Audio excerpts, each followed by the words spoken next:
Yo, yo, yo, and as MX0670 said so beautifully, all about the Yuki train! Honestly, I am so happy with how today turned out. The video, it was basically everything we already knew from before, confirmed, and then on top, and on top, and on top. It was such a feel good announcement, right? We have stage one, we have season one, we have the weeklies, we have the 3 characters, we have the confirmation for the 3 dupes, we have the improvement to the affinity system being worked on. We have all these things crammed together into just one day. Yosh! What a well done season announcement.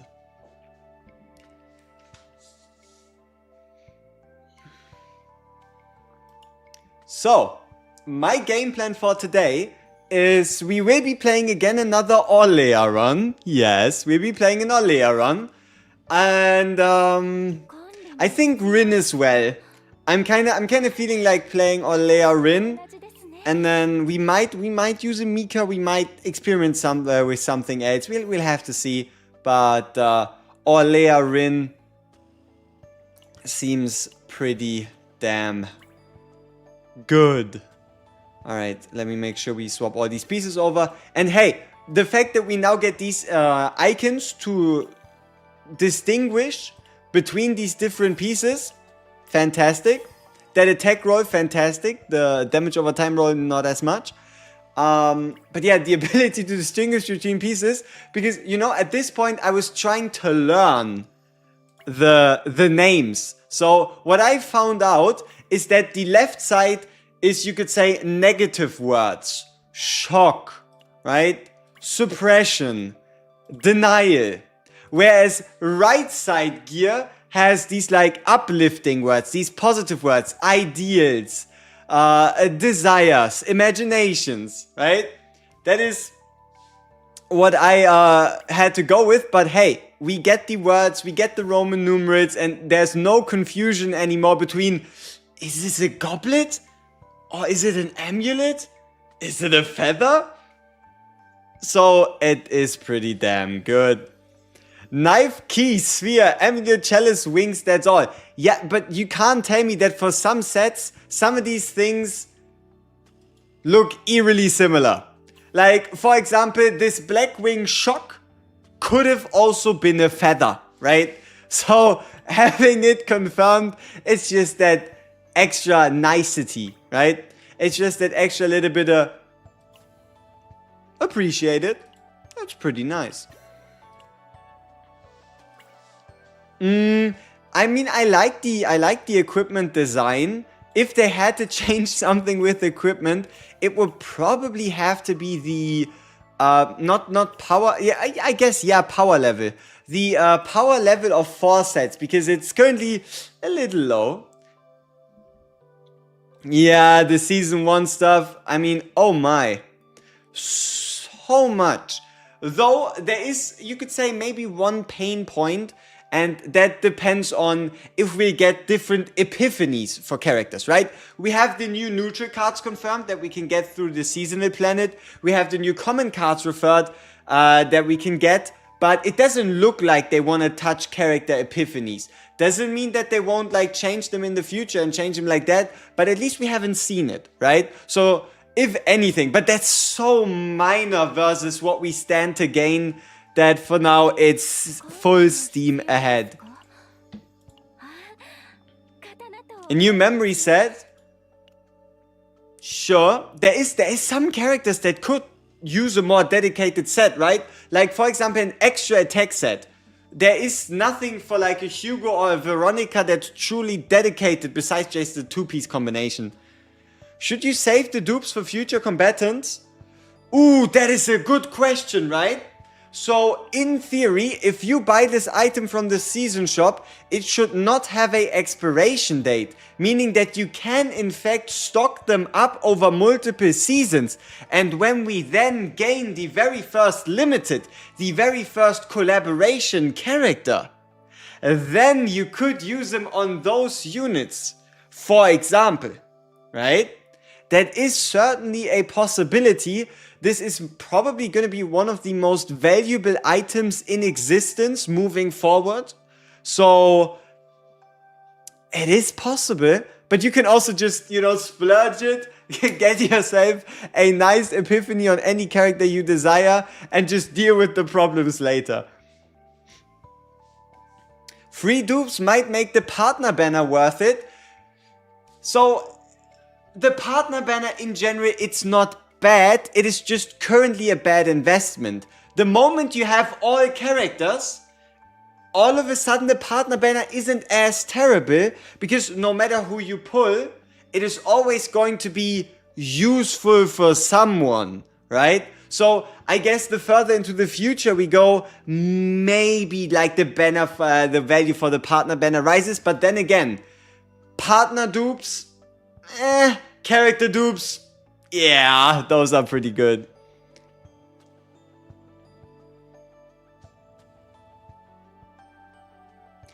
Do you know if Horus E2 work with the crit set when you use it below the usual 2 cost? Honestly, I don't.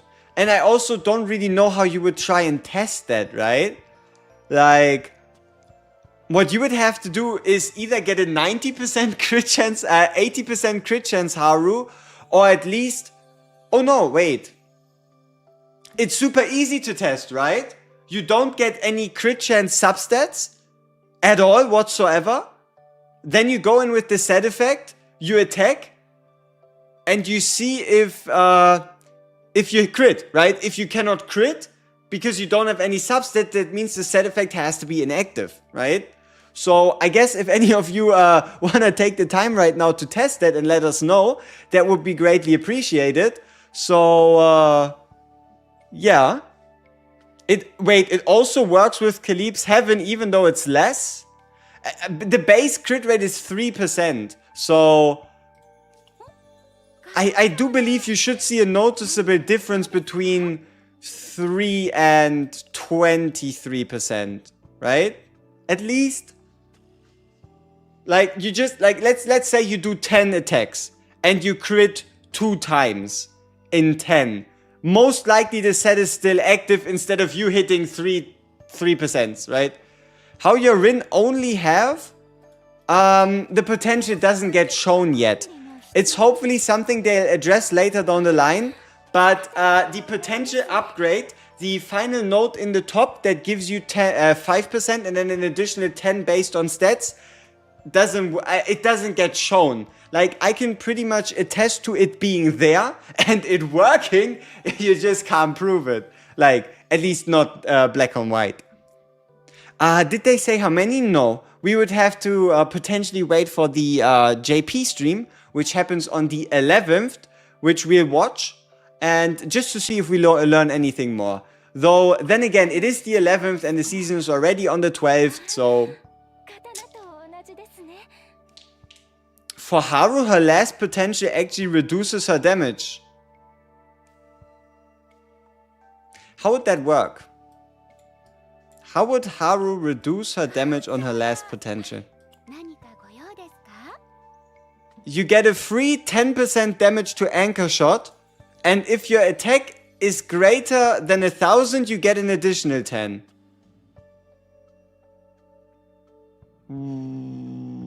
Why would that reduce your damage? Are there any news about a true limited character? If not, when do you expect? The devs gave an overview about true limited characters. They said it's either a big celebration, so potentially, take it with a grain of salt, potentially Christmas or New Year's. But in general, what they mentioned were collaborations. So let's say Chaos Zero Nightmare X Epic 7, X Castlevania, X Berserk, X anything, right? Collaboration is meant to be limited, and then also like half-year anniversary, full-year anniversary, like these like big dates are meant to have limited characters. Instead of plus 20%, you get negative 20? That doesn't seem right. I don't know, you sure? It just... Like, I know the devs have made some, you know, questionable localization errors, but for them to put in a potential that actively reduces your damage? I don't know. Collapse in this game will go so hard your wallet isn't ready? Exactly.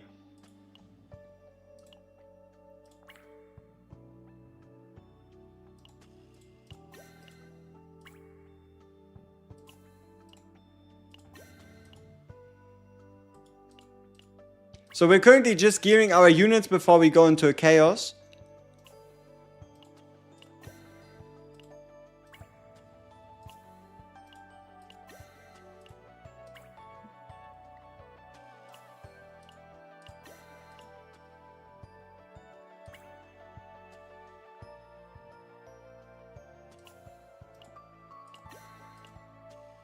Alright, sweet. I do believe my Mika is still geared. Yep, she is. Alright, so we go Rin, we go Orlea, who's the third? We tried out Veronica.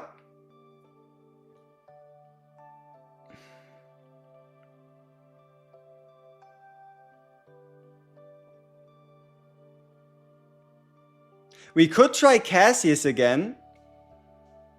But Cassius Orlea doesn't really go together. Nia. Then we would need to do a little farming. She's only level 40. Sorry if it has been asked before. Does Yuki Inspiration take effect if the card was drawn via unique card attack? Yes, any card effect that draws the card counts as it being inspired. It's like a card draw via... if this card is drawn via an ability, via a card. Who are we playing? We're playing Rin, we're playing Orlea, we're looking for a third. What do you think about Yuki? Honestly, before I give like my true thoughts and like expectations, I need to see the epiphanies. And I need to see the ego manifestations, and we need to see the 2 remaining epiphanies. Struggling with the zero mode, current team is Veronica, Khalid, Mika. I have everyone except Karen and Rin. Any advice? You could take out Veronica and put in a Malin, and then focus on getting as much defense percentage on your Khalid as possible, and then take on the bug planet, preferably without any like crazy debuffs, and then Khalid should help with the AoE side of things, and you can use Malin for that single target punch. Also, it will be a bit more controllable who you attack. Let's see. Could Veronica work well with Orlea and Rin? Yeah, but we ran Veronica already. We played her yesterday, so we want to try something a little different. That purple item that on the first turn discards up to 3 cards and draws as many, do you think that item will trigger inspiration? I don't know, we would have to see. Magna, but she's only level 1. She's only level 1. Should we really try... Rin, Beryl, Orlea? Yeah? Rin, Beryl, Orlea?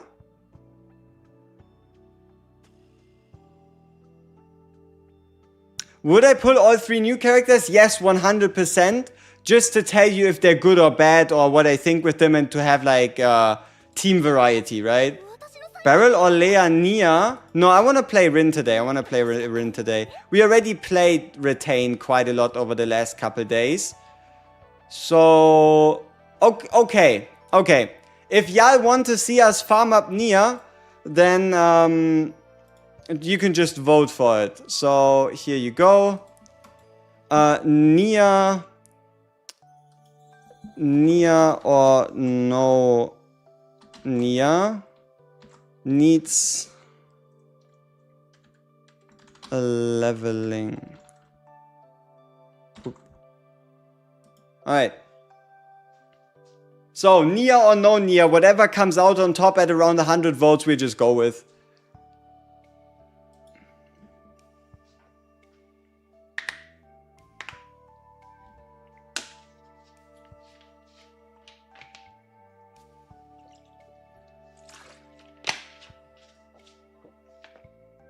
Nia, Cassius, Rin. I don't really like... I mean, I guess, but I also kind of want to play Olea. You hate Nia without Cassius? Try Rin, Nia, Cassius.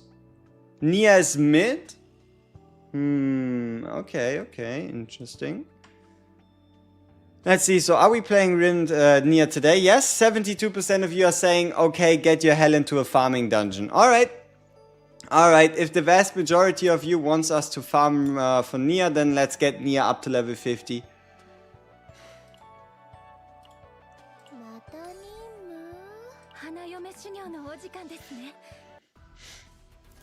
Nia plus Yuki synergy discovered. It is absolutely there, that's for sure.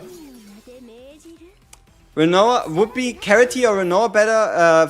Okay, if you already have the crit chance necklace, if you have like a crit chance anywhere around like 40% already, just run a card. If not, run Carity. Like if you have like, for example, the legendary crit chance amulet, and go for a card to further build on the crit chance. If not, just run Carity. Your main is godly now? Sweet. Okay, we have our upgrade cards, we have our attack cards, we have everything else. So let's just do a cut. Annihilation. Can you explain the forbidden cards?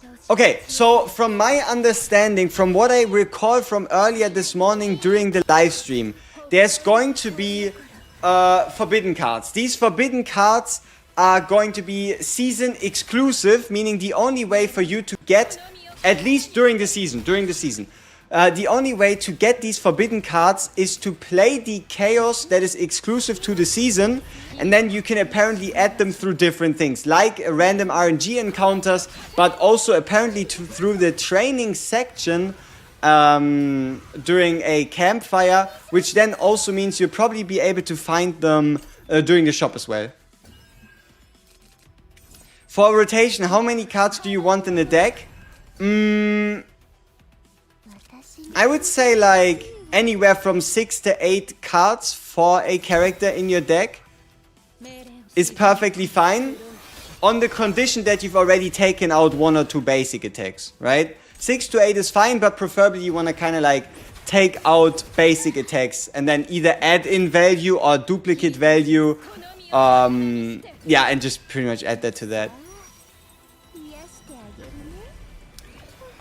Could I make a video explaining all the mistranslation transcriptions? You know, I'll do that if this season, right? If we get the new season and if it's still a bit funky, because they did promise they were gonna work on localization, and if I make a video and 2 days later it's fully fixed, I might as well not have made it in the first place, right? So we will kind of see what, how the season looks and if there's like anything more. Especially if there's like season exclusive mechanics that need to be explained, then sure, we'll do that.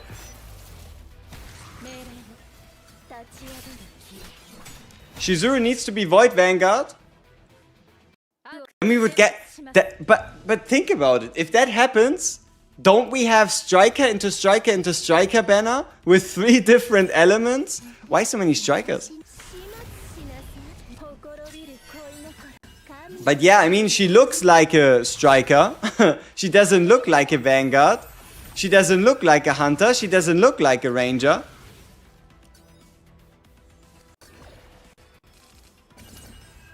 Oh yeah, true, on the official website we might already see, right? How much is the full stamina reset? Consider on doing it since I'm almost level 50, or should I just wait for tomorrow? 740 gems is a full stamina refresh, with the 50 and 70 refreshes being a good deal, and everything besides that is diabolical. Oh, I wanna spend my gems like I have too many. So yeah. How did we get the Rin sticker on the data? So our Rin is Affinity 20, which allows us to get the sticker, but they already announced they are going to change that to only needing Affinity level 7. So they're going to move it from level 20 down to level 7, so that you'll be able to get more Affinity stickers and stuff like that, right? So yeah, it's Affinity 20, but it goes down to Affinity 7. Ufuk Bali. Yeah, yeah. Alrighty. Where's 5-star Mika? We need another Mika. Honestly, I don't think so. Like, for now, our ability to do stuff without her could just become better. Like, maybe we just have to learn to live without her. Huh? Maybe we just have to learn to live without Mika by using other units like Olea, like Ray, like Nia, like Cassius. You know? It is possible, for sure.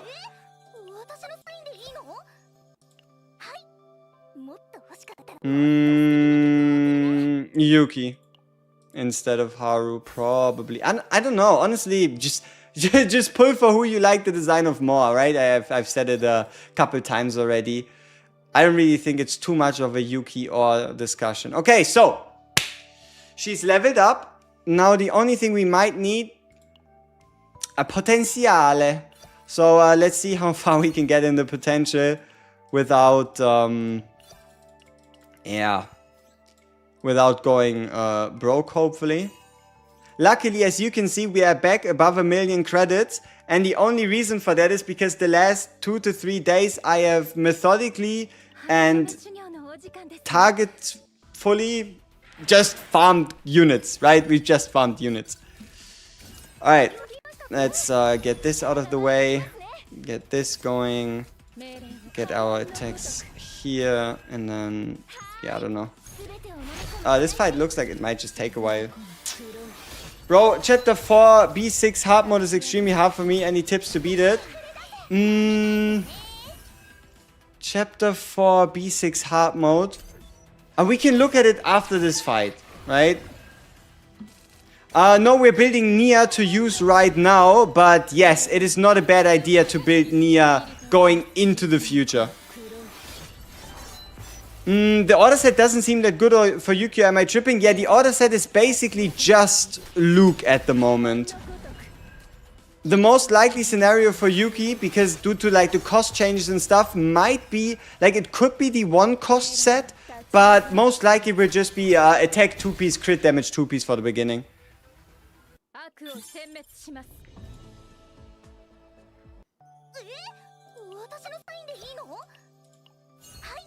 Alright, we have this out of the way. Yeah, I think she's fine, right? We have the extra memory fragment thing. Do we have a E6? We do. Ooh, nice. So that's some additional healing, which means the only thing we need to do now that we finished off her, is we need to give her the gear.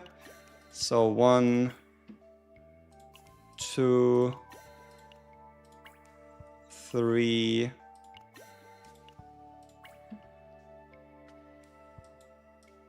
4,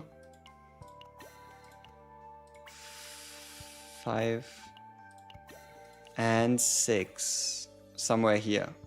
There we go. Sweet. Okay. Nia Olea Rin. Now, if that isn't something. What do you think is the best team for Yuki and what's the best gear? You know, how about we wait for the full kit to be released? How about we wait for the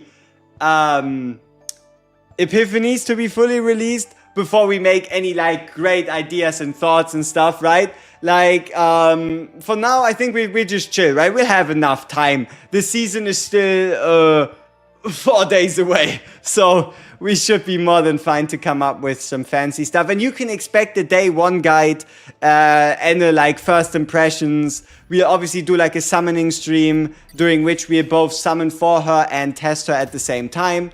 So you won't be left wanting, all right? That I can promise. Rin's crit rate should be 66 point something percent. What do you think? What's the best planet? Is it Void?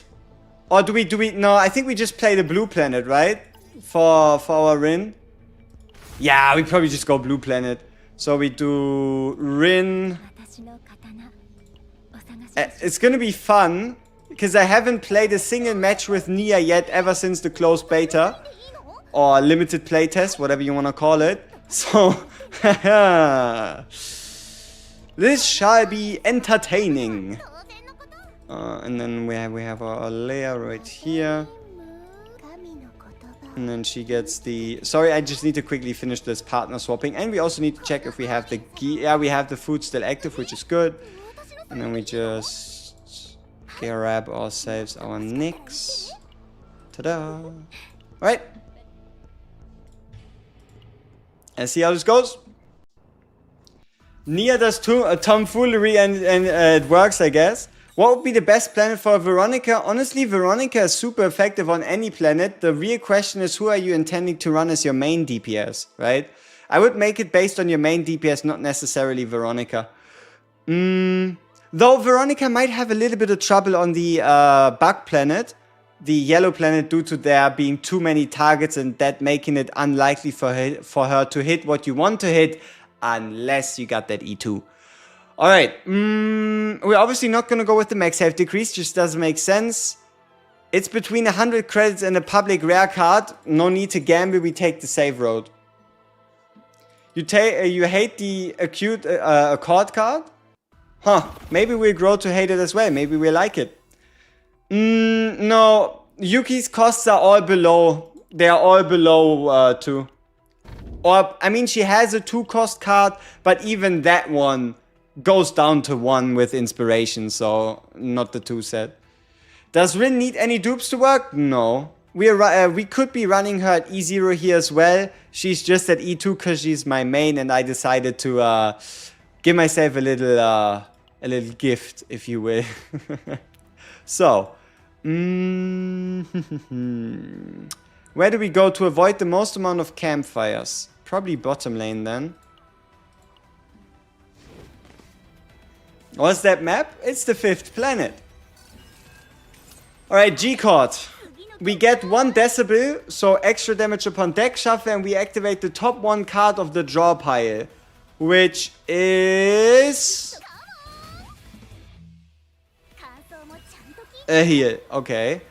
I don't think we're discarding many cards. So, yeah, I guess Outbreak of War, into attack, into Drawing Slash. Should you pick a dupe or a new character? Generally a new character, unless you have a favorite and are wanting to grind or go towards the E2. Like, there's a significant difference between getting a character's E1, which usually doesn't do much in terms of a power boost, or getting a character's E2, which can be almost playstyle defining.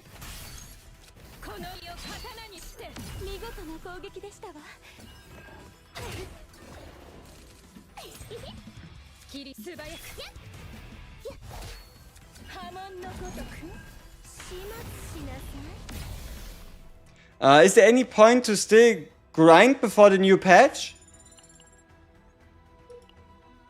It's a good game.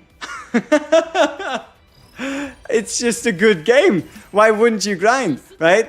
But no, if you wanted to do something, you can start pre-farming certain resources like the green potential, the striker manuals, the striker promotion materials, probably controller promotion materials, because it's either going to be Nia or Cassius on the banner most likely, looking at who they have shown us during the stream. So you can probably safely farm any controller, any instinct, or any green materials. Opinion on Yuki? So far, pretty happy, pretty impressed with the fact that she has a mechanic that we haven't yet seen on a character. We've seen it on NutriCards, we haven't seen it on a character. And outside of that, still waiting for those last 2 epiphanies and the ego manifestations before I take my final judgment.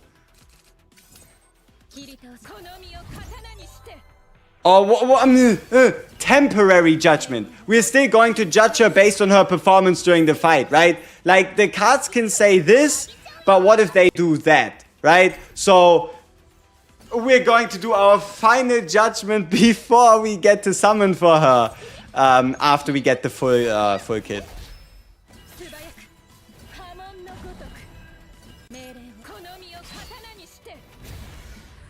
5-star merit Mei Lin and then pull Yuki Keiron, or Hugo. You know, Ufuk, Mei Lin or Hugo.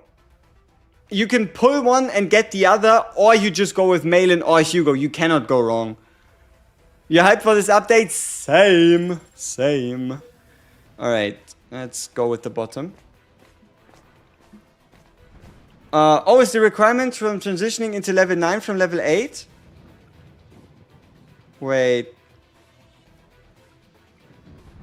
Oh yeah, true, we forgot about actually looking at what you wanted us to look at. I'm sorry. I need more ring copies. Yes, Sheep's Sword is a fun card. How do I get to 40 fast? I'm stuck at 38. Either you scrounge around and you search for all the XP ways in the game, like the side stories, like the battle missions, like the hard mode, like the planet first clear rewards, which you don't have to claim, right? You can just get them by finishing the planet. Or you do the sensible thing and you spend a couple crystals if you're that desperate for level 40.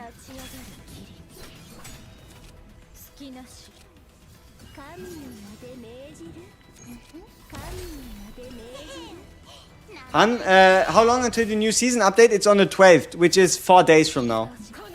It's on Wednesday.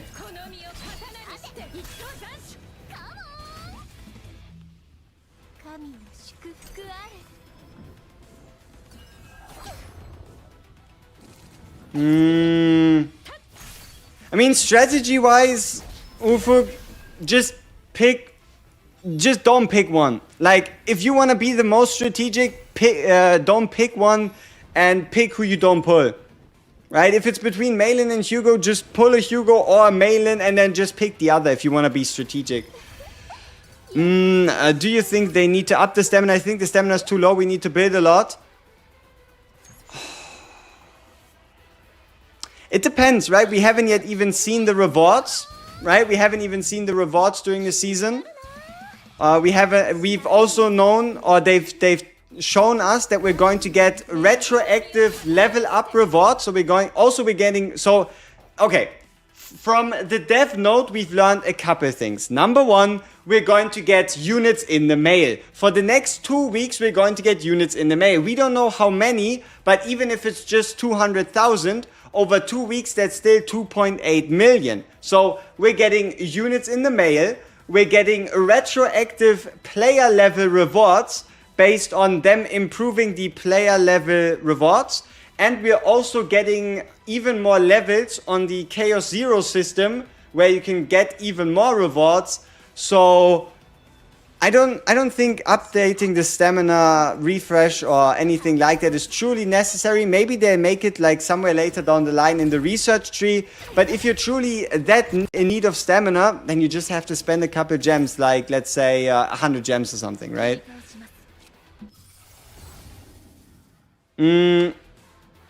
Plus a free map that you can craft in the Zero system every day. So long as you don't lose, it doesn't cost you any credits the whole day, or better said, forever.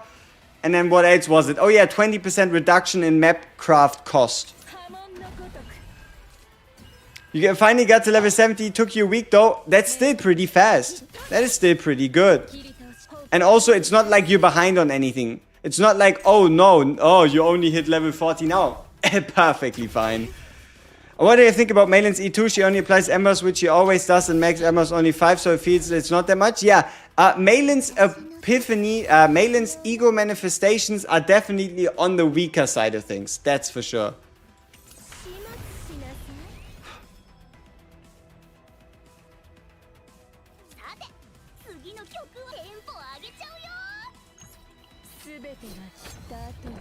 They should make it 50% less cost. If you don't lose a map, you don't need to craft a map. If you're not searching for a level 51 map, you're gonna find plenty of 48s. Like, I don't think running out of... Like to a degree, as dumb as it sounds, running out of coins due to refreshing too many maps is kind of like your own issue, you know what I mean? Like, that's kind of like, I did it, it's on me, you did it, it's on you, right? It's not like anybody forced you to spend multiple millions to search for the perfect planet that doesn't exist. How does Nia's decibel mechanic work? Alright, so right here we have our decibel trigger counter at 1 stack. And whenever we have drawn all our cards from our draw pile, a deck shuffle occurs. That's what shuffle refers to. And that just then makes us deal like 1 turn of extra attack damage to a random enemy. And you can stack these decibels up to 5. So upon a shuffle, you do anywhere from 50 to 250% extra attack damage. You spent 250k to reach Chaos level 9? Exactly. Like, just because I spent multiple millions, because I, number 1, underestimated the credit cost, and number 2, had a little too much fun, doesn't mean that they'll have to like completely rework it and make it completely free. You're building Nia now for Yuki. Nice. Which planet is worth farming for data in the Chaos Manifestation before level 40? Probably the Void Planet. Like, if you're looking for data, just do the Void Planet and see if you can play on Nightmare mode and get the event with the scripture. It's like a scripture thing. If you get that one is pretty damn good, and it has even value past level 40. Give this card a rating. Out of all the monster cards you and I have seen, give this card a rating out of 10. Alright? What do you think? 350% damage if the target is shield plus 50%. Give it a rating. 0, negative 10 out of 10, 2, 1, 3. I rated a negative 1, 0 too expensive, a 2, a 3, a 6. Yeah, like, if you have a Mika, this card is definitely more stomachable. Because we're fighting on the blue planet, this card is definitely better.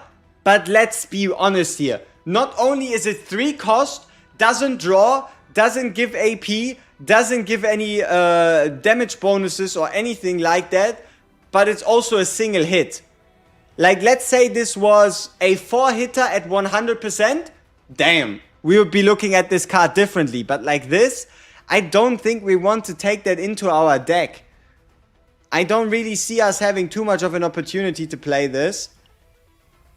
We just don't have the AP.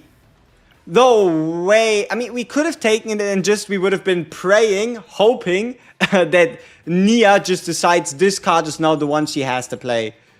Does it, monster cards do not have 5 different epiphanies. The only way for that to work would be for us to get a godly epiphany on the monster card, and that godly epiphany to be either a +1 AP gain or a -1 cost.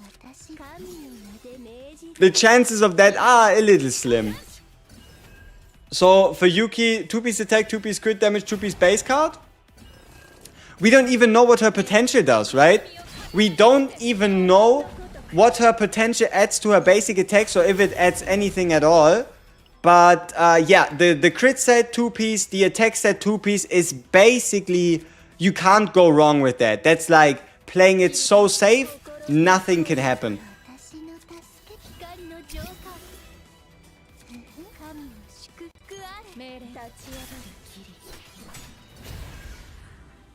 Can a normal epiphany card get a divine or a monster epiphany? A normal card can get a divine epiphany, yes. And a monster card can also get a divine epiphany. She also activates lots of order cards, so the order 4-piece. Was it about playing cards in a row, or was it about exhaustion? What exactly did the order set do again? Because it's something that you don't really see a lot at the moment played. Because if it's cards played, then sure, you would have to, like, play a card. But even if you play a card, that card still costs you AP. How the hell do you get 700 attack on Khalib for the potential? See, this is the beauty. Let me show you something. Your stats are higher during 0 or chaos runs. So if you don't reach the potential with your natural stats, it's still going to get fulfilled in the Chaos Run. Started from Blue Planet is so much easier than Void of Passion. Yeah, true. The Blue Planet is just straight up single target. Hit some people a little hard and you're gonna be fine.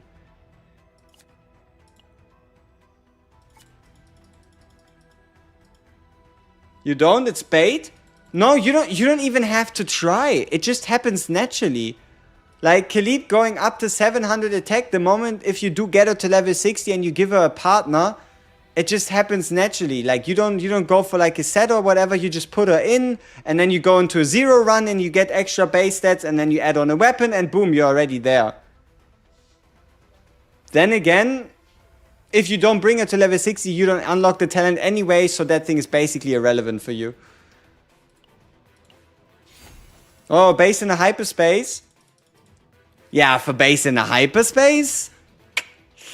There things could get a little tricky. What you might have to do if you really want to hit that potential, which might or might not be worth it, is you would have to go out of your way to find pieces that have percentage-based attack modifier on the pieces themselves, because those are like onto the final attack amount rather than onto base stats. Alright, Adagio. We draw one, we discard this one. Nia's Curiosity. What we find? Alright.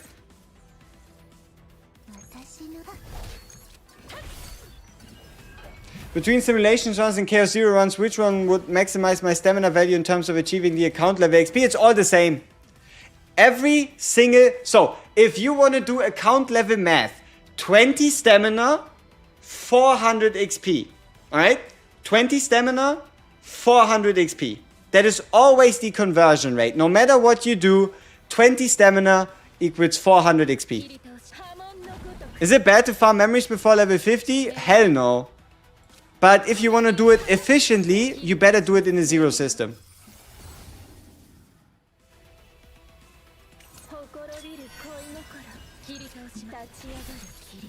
But there's no shame. I've done it on my on all of my accounts. You can absolutely go in, you can just farm some gear. It's like, I don't know, maybe 10% worse depending on how far you are in the zero system. But honestly, don't worry too much about it.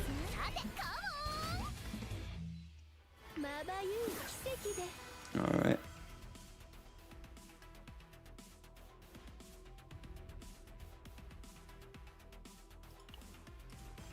That's a pretty bad interaction. I mean, it's understandable.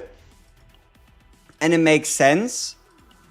But Nia playing this growing creature is a little unfortunate. But hey, I guess that's the trouble of just playing random cards out of your deck. We played 12 hours already? Not quite. You could say I had the game open for 12 hours. Right? Like, obviously, I had to, like, get some footage for, like, the videos and stuff, but I just didn't close the game since 8 in the morning.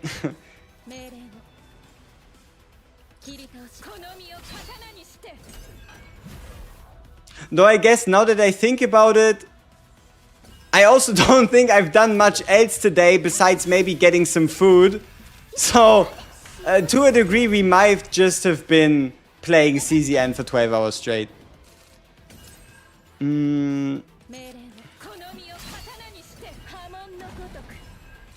Alright, we should be able to finish him here, which means we can heal up.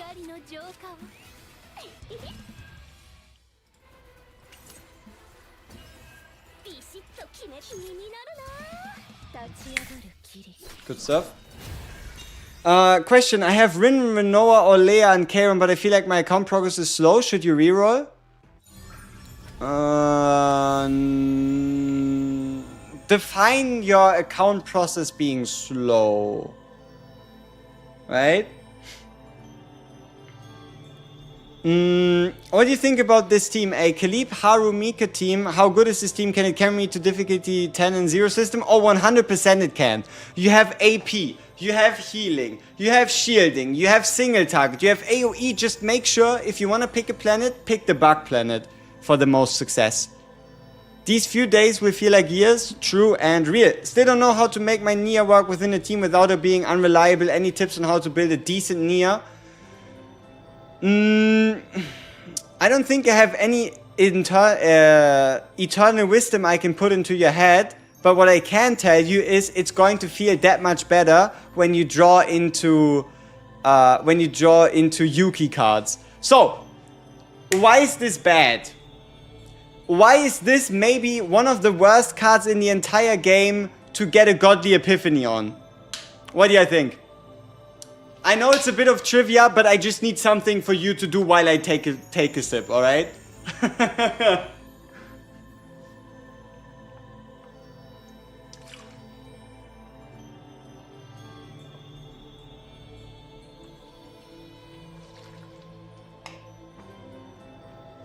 Yep, we're playing on Nightmare mode.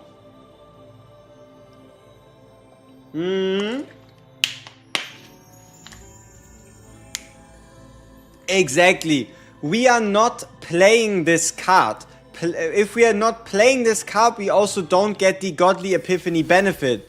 Meaning that this is, in fact, potentially up there with the very worst cards that you could get a Godly Epiphany on.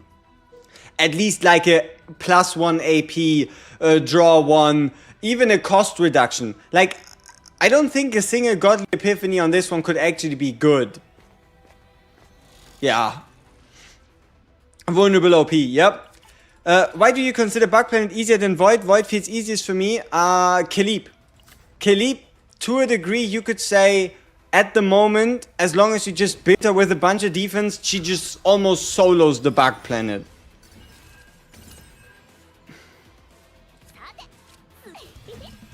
Alright, we get ourselves one card, we discard one, we get rid of this one. Sacred Sensor.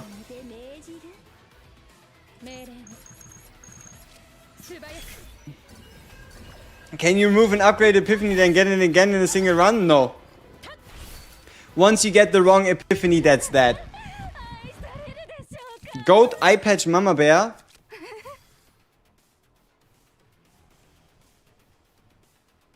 What? Oh, Kaleep. Eye Patch, Mama Bear. I get it. Okay, yeah. I was wondering if we were starting to speak in riddles for the fun of it.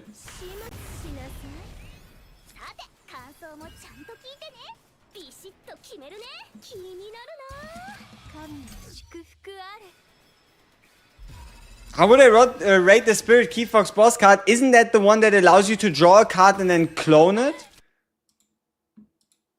I mean, it is... This card just has incredible potential. Like, it can do some very, very nasty things. Which planet do you have a higher chance in the Zero system with the Kaleep, Harumika? You either play blue or yellow. Probably not red or... Yeah, don't play red.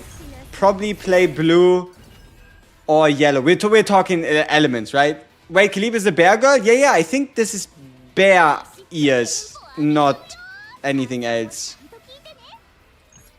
I believe. Is it just me or is there no copy event in the Blue Planet? Oh, yes, there is a copy event in the Blue Planet.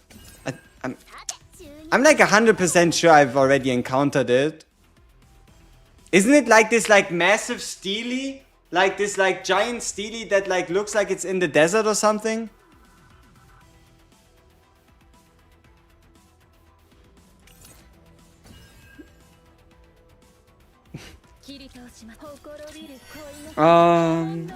Would you spend 8 ether recharge for hitting 40 today? If so, order for priority is level up Matt's partner potential, right?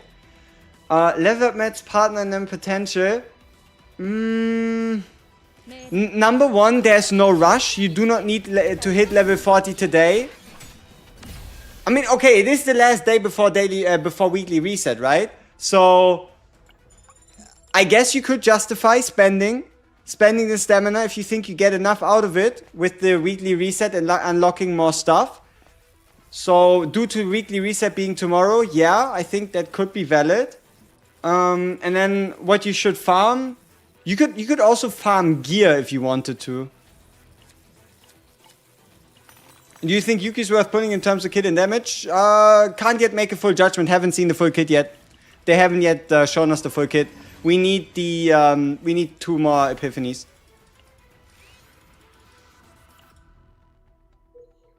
But just from the raw concept of the kit, as dumb as it sounds, there is only 2 AoE characters in the game.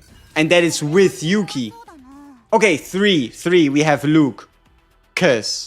So we have Lucas, Kalib, and Yuki. So even just based on like AoE scarcity, I would say you just put a Kalib. Hey, Odin, congrats. But yeah, even just based on scarcity, I would say she probably already has a place at the minimum.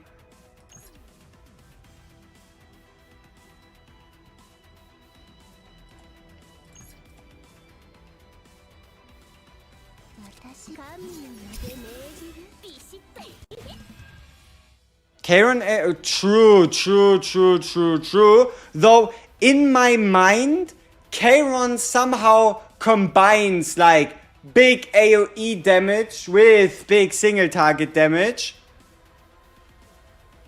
And he also has, like, these, like, double hitter upgrades on his, like, main AoE skill, the one that reduces on exhaust. I get, yeah, I mean, Karen is AoE. I just found it that at some points, like, sometimes Karen just doesn't have it often enough, you know what I mean? Like, sometimes you find yourself in an AoE situation with the Karen, but it gets kind of hard to draw into it. If you think about it, you have the purple card, non-AoE. You have the, like, the hand card, non-AoE. You have the black hole card, inherently non-AoE. You have the Oath of Vanity, inherently non-AoE. The only, like, straight up AoE part in his kit is one ability and the ultimate. If you don't draw into the ult and you can't get the ability, or you need AoE twice instead of once, you're kind of having a hard time with Karen. Which is why he didn't, like, straight up come into my head. Yeah, sure, once you get to the E2, all of a sudden he has more AoE. But that's still not, like, dedicated AoE. But yeah, I do get that Karen could be considered AoE, sure.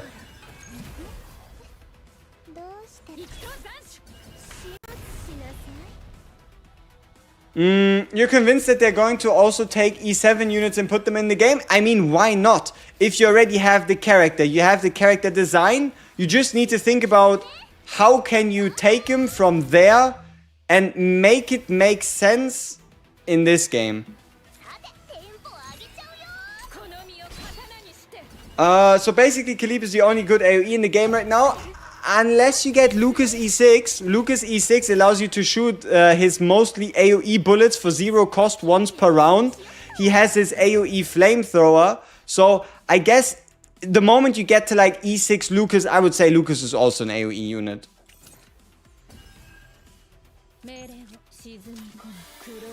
Nia or Ray better for a Malin Veronica team?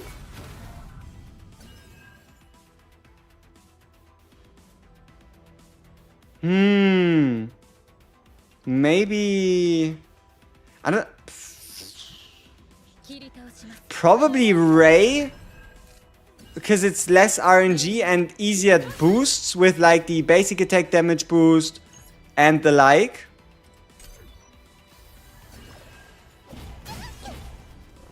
Huh.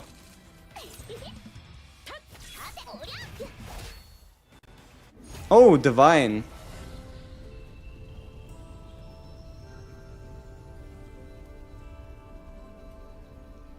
We don't really discard cards in hand, usually.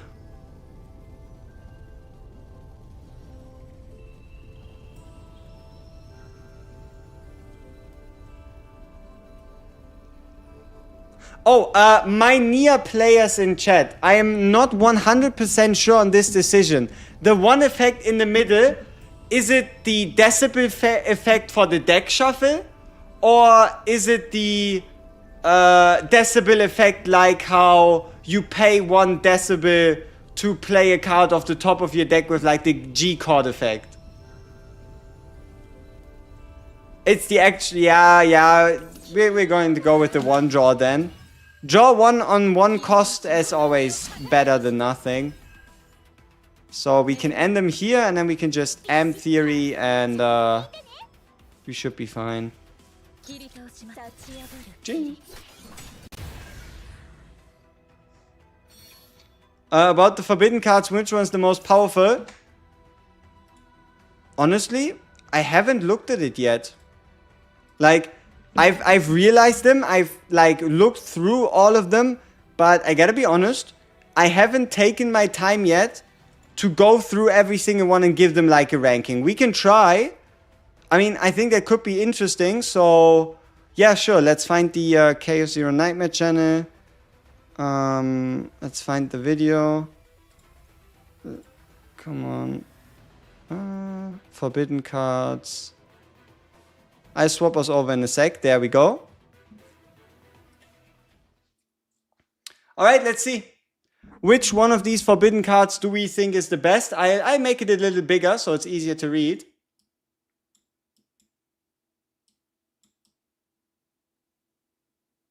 Alright.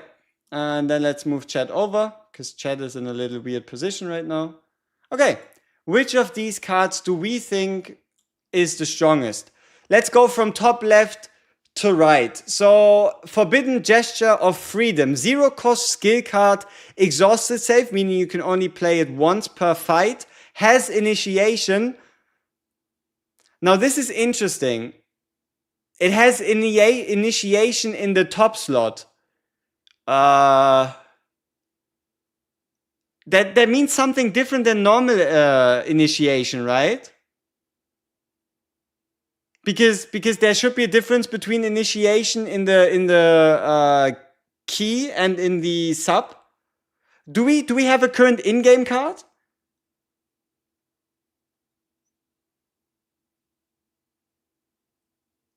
Oh, yeah.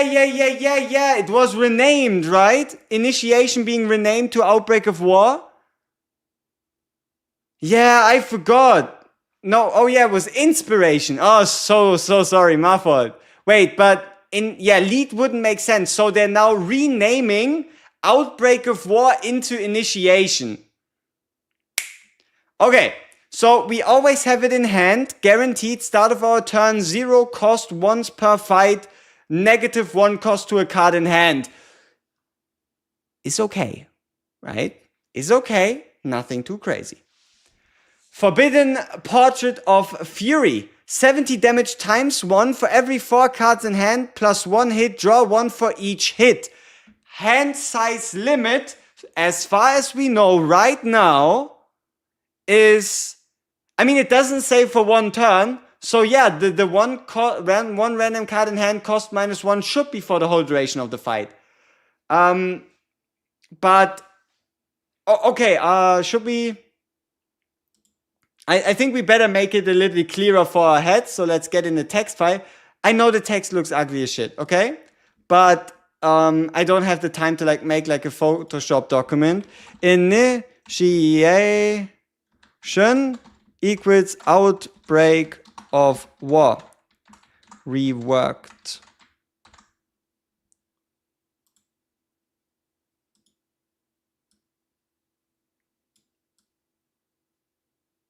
There we go. Alright, so we have a maximum hand size of 10 as far as we know, which means this card at maximum is a 3-hitter but at 70% base, and it can draw you up to 3. The middle one is pretty good. Reworded, I mean, sure, sorry for the misspelling. Reworded. There we go. Alright. No. That doesn't make any sense. How would it be lead? If it's lead, then how is the cost going to go down from 0? Is it going to be negative cost? Right? What do you mean you can never draw 3?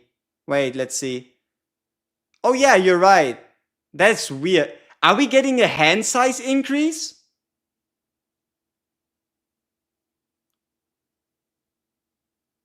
Like, hypothetically,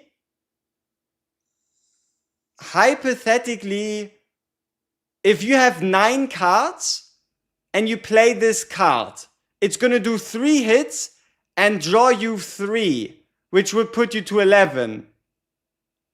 No, oh wait, yeah, if you have exactly 8 cards in hand, this card should count itself. Right? Yeah. So the max hand size is 10. If you play this card while you have 8 in hand, you get 3. If you play it while you have 9, you only get 2. If you play it while you have 10, you only get 1. Interesting. So this is a card that, so long as you have more than 4, draws you 2. The moment you have more than 7, also only draws you 2.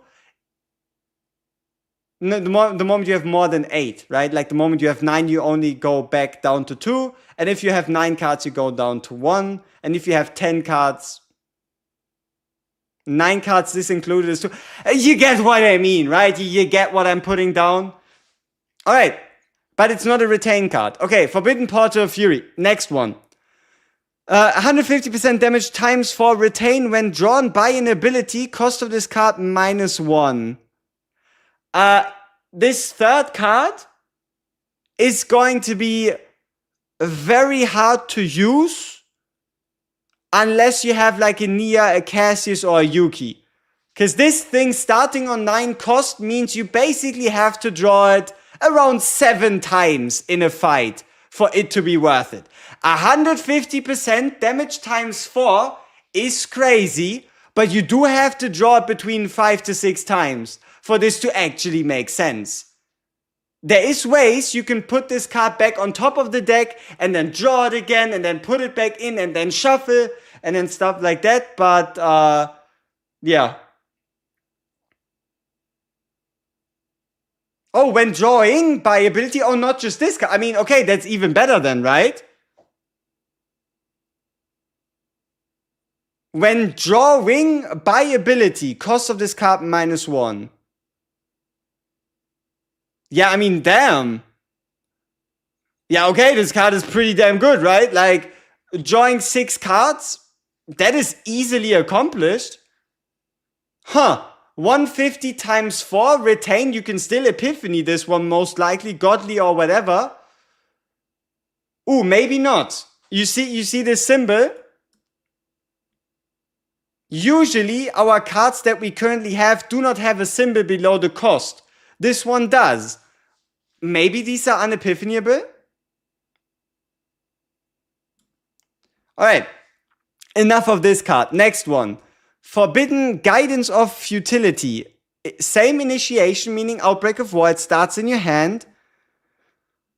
When drawn by an ability, feel 40% and -1 stress of a random combatant?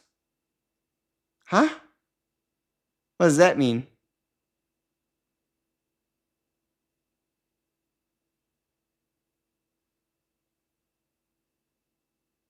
Is it maybe when drawing a card within by an ability, like if you use a card to draw, if you use a ability to draw a card, you heal and you get -1 stress? Yeah, whenever you draw by using a card or like a gear piece or whatever, you just heal. Yeah, because it wouldn't make sense. You can draw an upgrade card basically only once. So this one is pretty damn good. So you get passive healing, passive -1 stress every time you draw.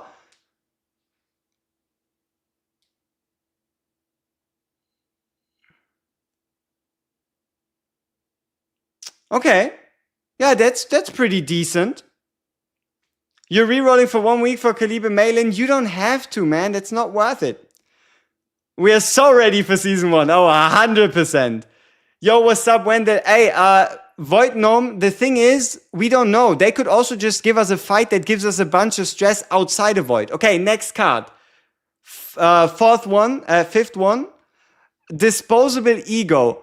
Draw 1, draw for each cost of that card. Hey, Hey, that's a W no matter what, right? Like at worst, it's a 1-for-1 should you draw a 0 cost. If you draw a 1 cost, that's a 2 draw for 1. If you draw a 2 cost, that's a 3 draw for 1. And if you draw a 3 cost, that's a...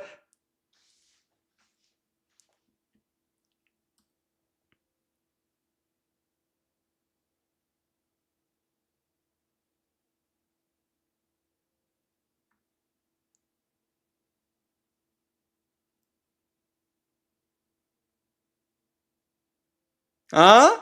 And then technically, wouldn't you be drawing 9 cards, reducing the cost of the Forbidden Ecstasy of Violence to 0? I mean, we don't even know if you can get 2 of those in a run, but hypothetically speaking. Oh, and also not lucky. Not lucky, wanna know why? We now have a partner that allows you to put a card back on the top of the deck. We have so many ways. We even have a Cassius. Cassius can take your graveyard. He can take 5 cards and he can put them on the top, right? We do have ways to RNG manipulate to have this card be the top card, meaning it would be the card being drawn, right? So there is ways and means to manipulate RNG to draw Forbidden Disposable Ego and draw Ecstasy of Violence with it. It is possible. But hey, until we know more, it's at least the dream, right? That's the dream. Okay, Forbidden Engraved Malice. Lead, meaning, lead is still the same, right? Lead means if you have it in hand, 50% chance for it to reduce its cost by 1, so long as you play it for the first card during your turn. Okay, lead. Draw 1, act... Hey! Are we making Mika useless? Like in a hypothetical world, playing this card at 1 cost, drawing 1 and playing 2 cards from your hand for free, that is pretty damn good. That is pretty damn good. And then Forbidden Eternal Hunger, retain / exhaust, response, draw 1 + 1 AP. What was response? Don't we have response on the Selena card? Isn't there like this one Selena card that has the response tag? What was it? Is when you draw it. So response and inspiration are eerily similar, huh? Yeah. So when you draw this card, you get 1 draw and 1 AP. And it is retain and exhaust, and it costs you nothing. Ah, but it costs you nothing, but you can only trigger it by response. You cannot play this card out to trigger it. Okay, okay. Selena card target spotted, yep. Discard synergy. Maybe. Okay, let's see if we can rank these cards. Response is discard only. Okay. Is there a busted new character on the new season? I mean, we're starting in with a big AoE hitter that should be more damage than Khalib at minimum. But okay, let's see if we can rank these cards. Let's start from the bottom. Which one is the worst out of all of those?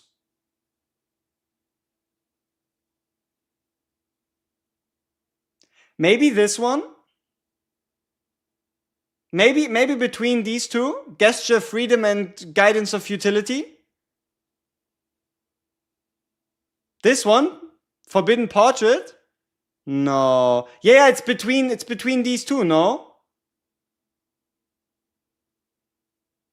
Yeah, it's either Guidance of Futility, if you think about outside of Void, or Gesture Freedom.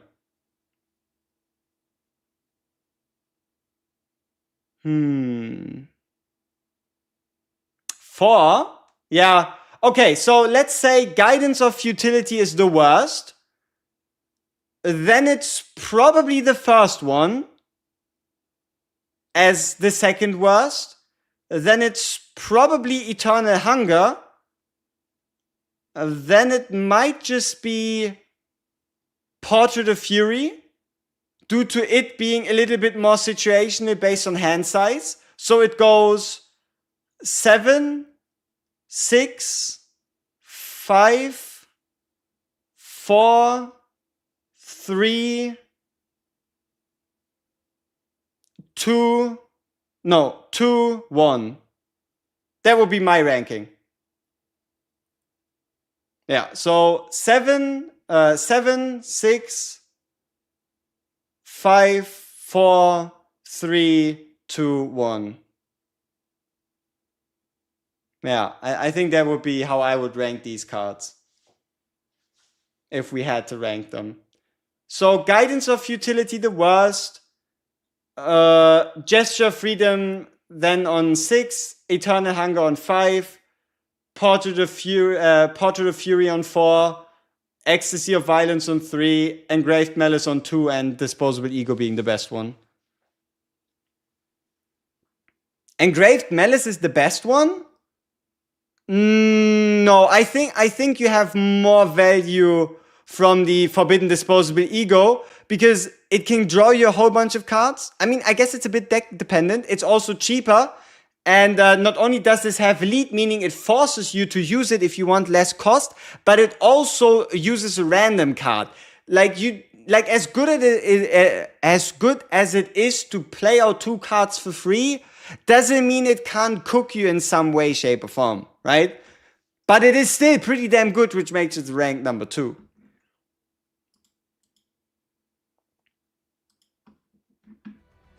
All right. Whoever came up with this idea, thank you very much. That was very much big fun. I hope y'all can agree in chat, whoever came up with that. I appreciate it. That was a very nice suggestion.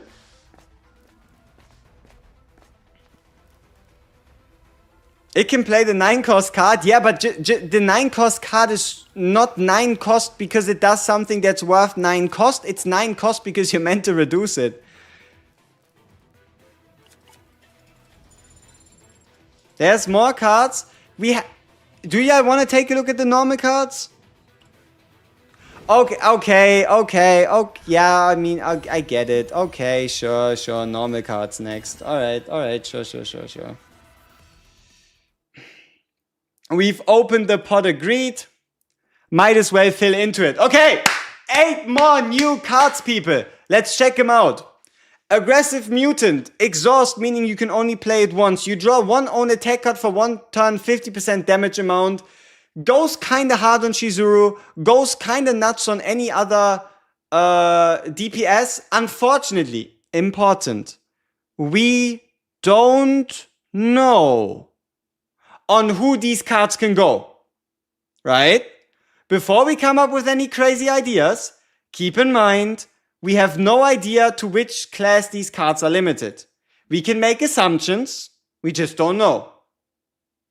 Okay, so yeah, the exhaust card, it's basically like the attack exclamation mark, just better, right? Not better, because you can't determine which card you draw. You just draw 1 attack card and then you get 50% damage. So it's probably slightly worse, if not equal, maybe. Probably additive. Is the update tomorrow? No, update's on the 12th.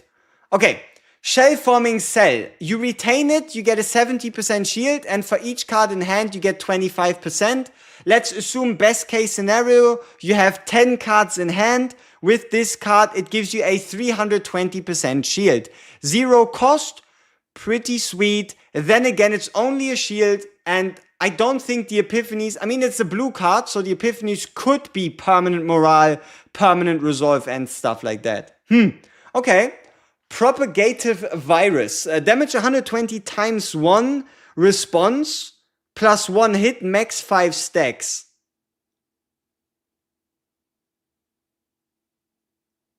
Can someone post the exact wording of response? Could someone like check out Selena in the in-game section and give us like the exact wording for response? Just so we know what we need to do to get like this like 6-hitter out of it.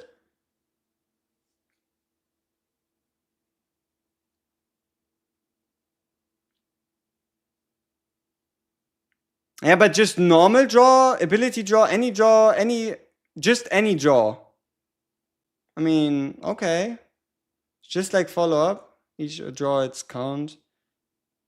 Where do I find Selena? Have the game open? The agent selection. Any draw, yeah? Near meta coming up, potentially. Any draw, I guess. I mean, we could have a look if someone just quickly goes to Selena and finds like the response description. Any draw, okay. So you draw it for the first time 120 times. No, wait. Unless it starts in your hand, no, even then. So this thing always starts as a 2-hitter. Response. When this card is drawn, activate the response effect, okay. So that means no matter what, right? Like you get your starting hand, it should still start as a 2-hitter. So you have a 2-hitter, the next time you draw it, it's a 3-hitter, then a 4, 5, all the way up to a 6-hitter. Propagate Virus, that's a pretty good card. Like also base multiplier 120%, that is pretty damn good. Okay, Muscle Enhanced Evolver, 80% times 2, Inspiration plus 2 hits. Inspiration meaning you draw this via ability use. Okay. So it goes from 80 times 2 to basically 80 times 4. All right. Self-generating experiment, an upgrade card. When 6 or more cards are in hand, changes the cost of one random card in hand to 0 for 1 turn.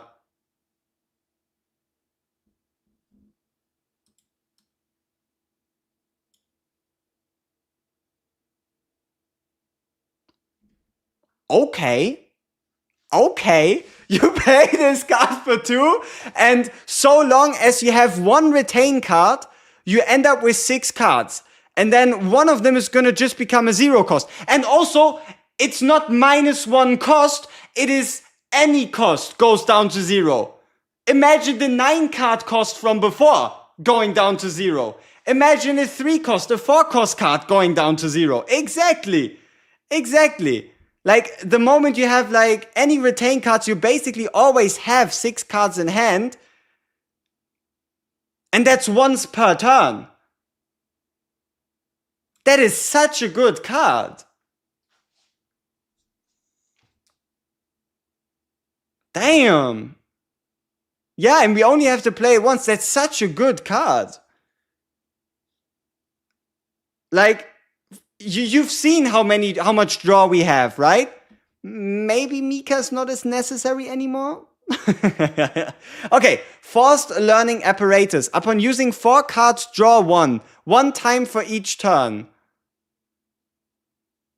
That's also really good. Like, Forced Learning Apparatus is also really damn good.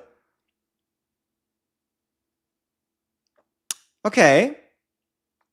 Confiscation. Draw 1. From the draw pile or the discard pile, you can move 1 random forbidden card into your hand. Obviously works really well depending on which forbidden cards you have in your deck. Having this one can, yeah, I don't know, that's it. Not, but it also replicates itself. Not only is it a 0 cost draw 1, but it also does something else. So it's technically a 2 card draw. Okay.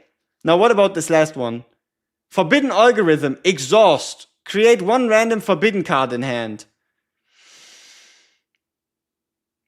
I guess looking at the overall power level of the forbidden algorithm, of like the forbidden cards, it depends on how hard they are to get, right? If you have like 2 or 3 in your deck, this is not that great, but if they're hard to come by, then this is honestly pretty good. I don't think you can lose much by using this card. Obviously, it's very costly at 3, right?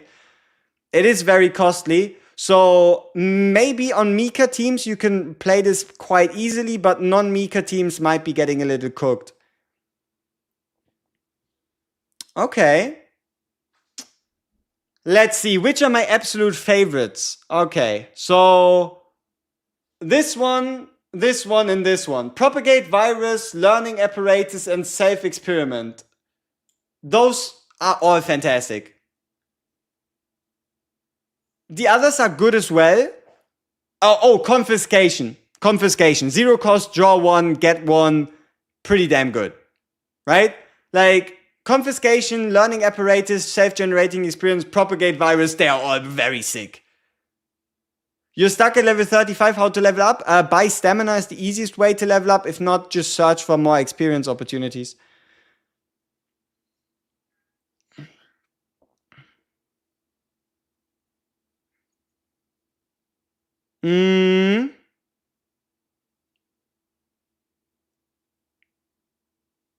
But it is true. The forbidden algorithm, but most of the monster cards are exhaust, right? No, initiation. Okay, this one is exhaust. This one is exhaust. So you have like a 2 and 7 chance to draw into an exhaust card. Okay.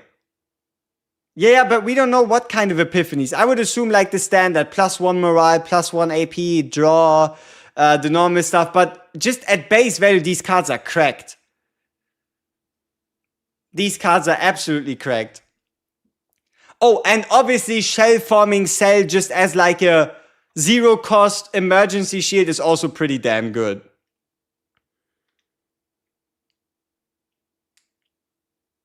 Do I recommend to save summons for the upcoming season?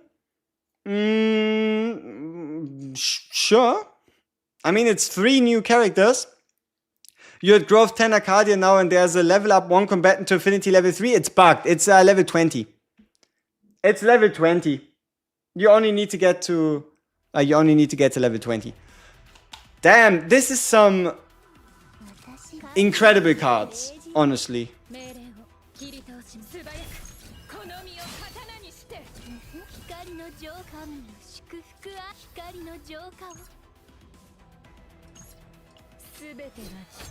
Shay is insane because it has retained so you can keep it for wherever you need it. Exactly. For a good Mika save, do I want to remove everything from a deck besides AP and healing and put good public cards in it?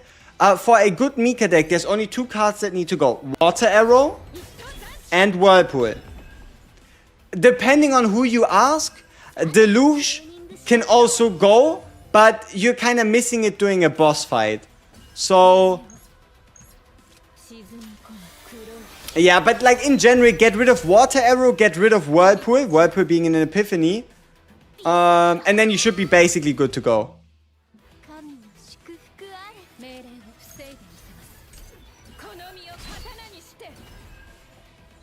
Is it worth playing Rin now if Yuki comes in 3 days? Yuki is AoE, Rin is single target. So I don't see a reason to swap my main, right?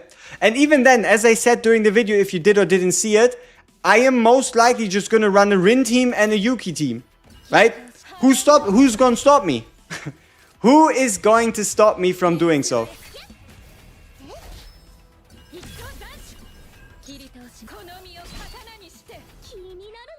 You just got Kalipi 1 huge? Nice. Is Ituharu good? Pulled it yesterday, but I don't know if I regret it yet. Ituharu is fantastic.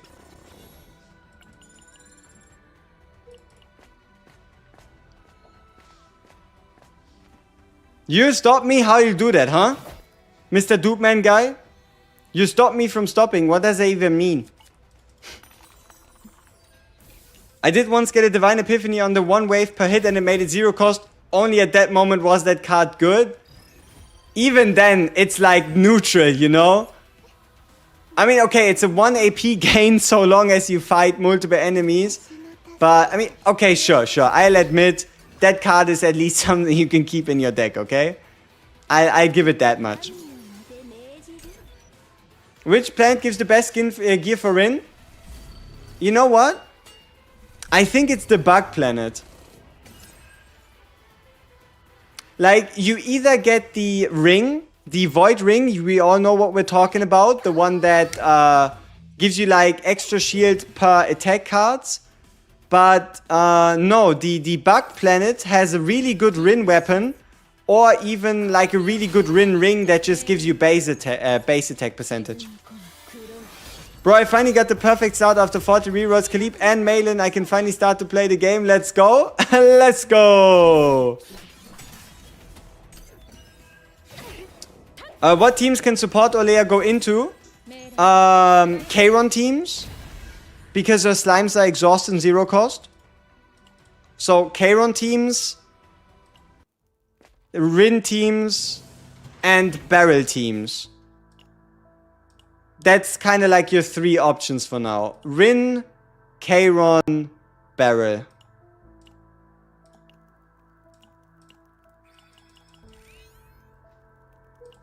At least when it comes to like direct synergy, right? Any tips for Nia? If you want the easiest time in the world, wait until Yuki releases. Because there's just more synergy between her and Nia than anybody else. Do I have Hugo yet? On main, no. On alt, yes.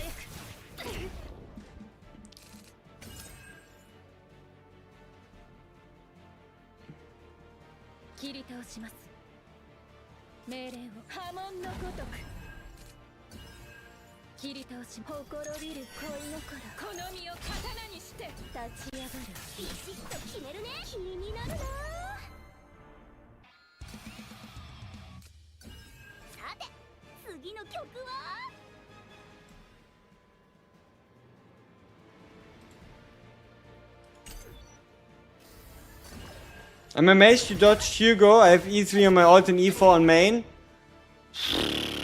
My guy just didn't want to come home, right? That's just... It is what it is, you know?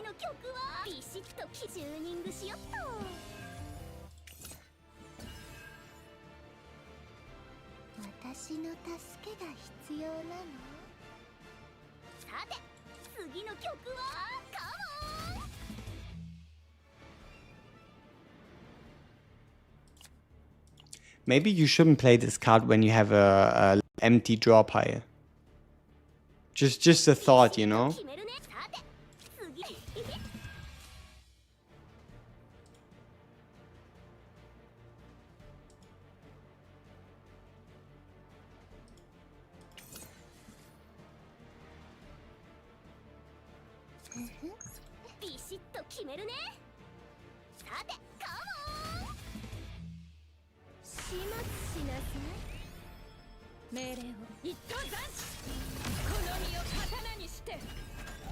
Which teams will I be trying with Yuki?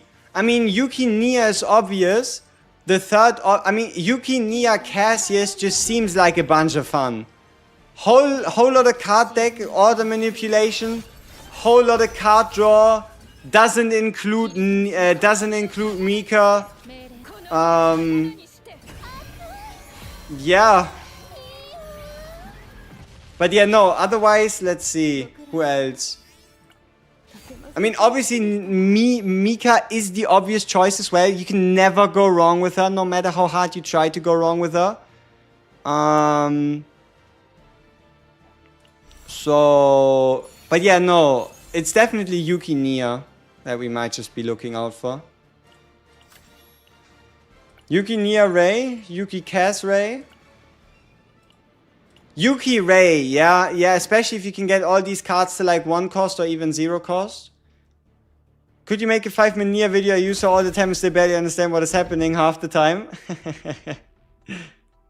It's great that Yuki's not too Mika dependent. You know, the longer you play this game, the more you realize none of the characters are truly Mika dependent. Maybe besides Kayron. You just have to play it a little differently.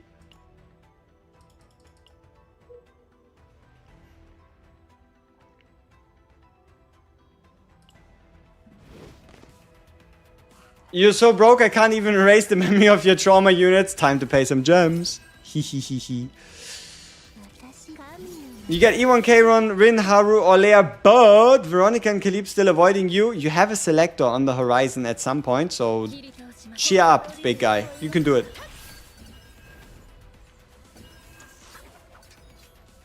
Kayron is confused with my statement. Is he? That's crazy.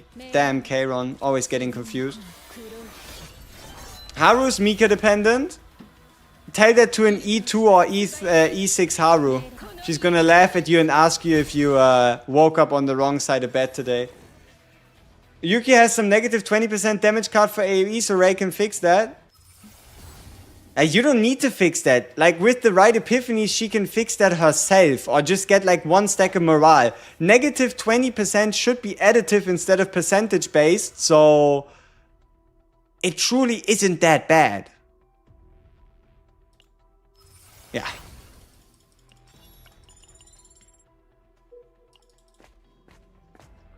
I wish Joker was on a new banner instead of Lucas.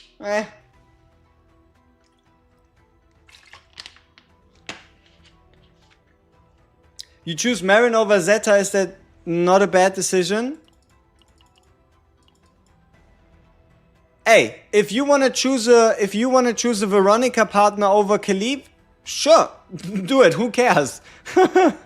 Like, it's not a bad idea to invest into a Veronica instead of Khalib, sure. You finally unlocked the Zero system. Hey, congrats, welcome. Can I do more character guides? I will. Just, you've seen how many videos we've uploaded today. You see the fact that we're currently live. It's just,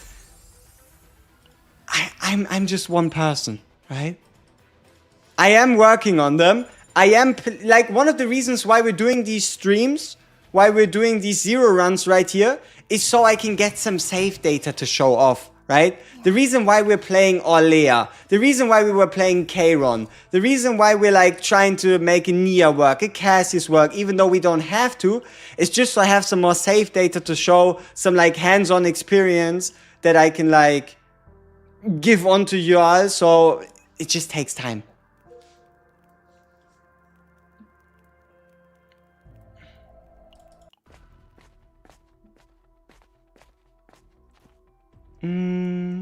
What is this? Corroded core? We don't have any shields. I have melee affinity 20. Should I continue to level up or can you focus on others? No, you're finished. Unless you want the minor stat boosts from the affinity system. After affinity 20, you're finished. Because there is no stage 11 of the growth guide.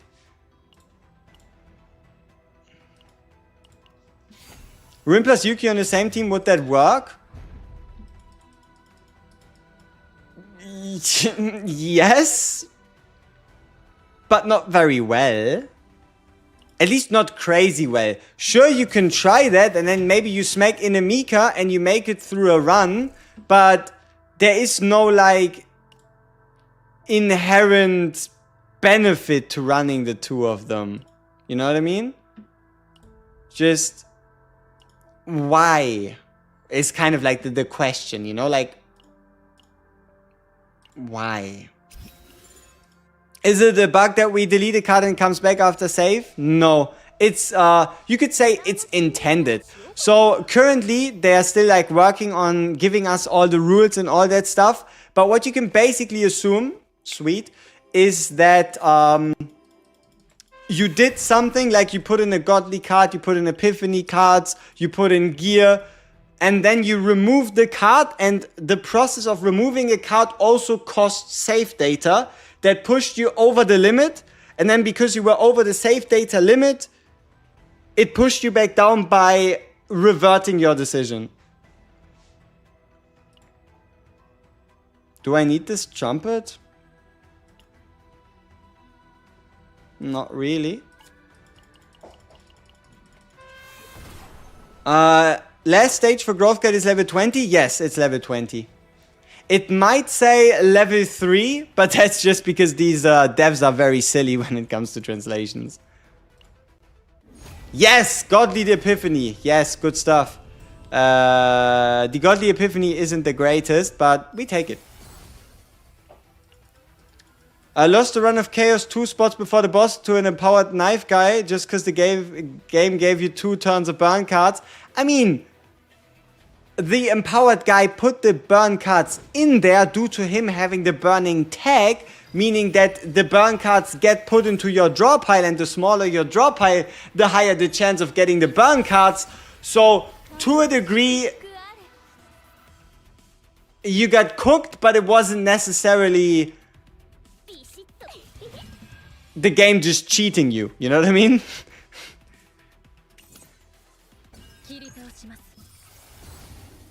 Alright, what we got here? Let's go with the damage per card in hand.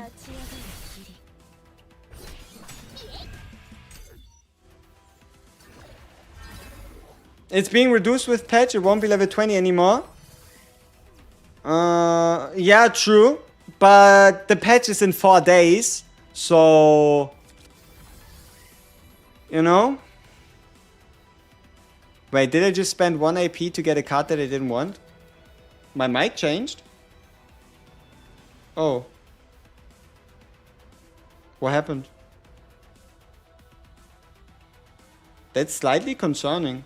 What do you mean my mic changed?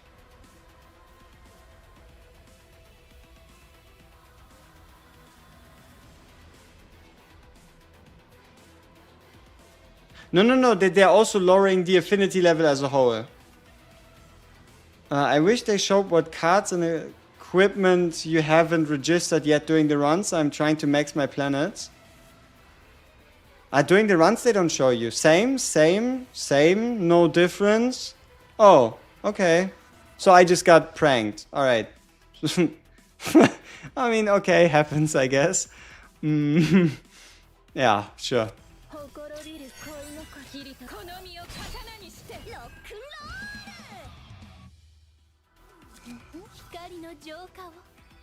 Ban him? Ah, relax. Maybe he had like an internet crash or something.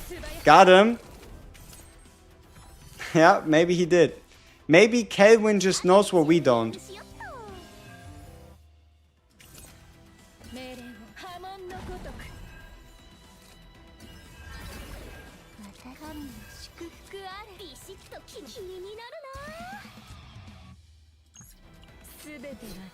Nia straight up on the Yuki banner? No.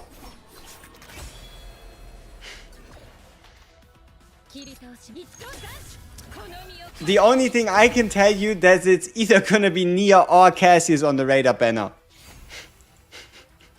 Cause it just makes sense. It just makes sense.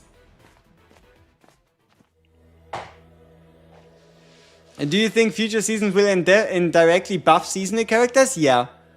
But what I'm assuming is that it's not gonna be to the degree where you're like, now this is kind of shit. It's more gonna be, oh, AoE is gonna be slightly better, but the character is an AoE character, right? After getting E6, can we still pull that character again or no? Yes, you can still pull the character, but you get increased, you know this shiny currency you use to buy character dupes or partners? You just get more of that.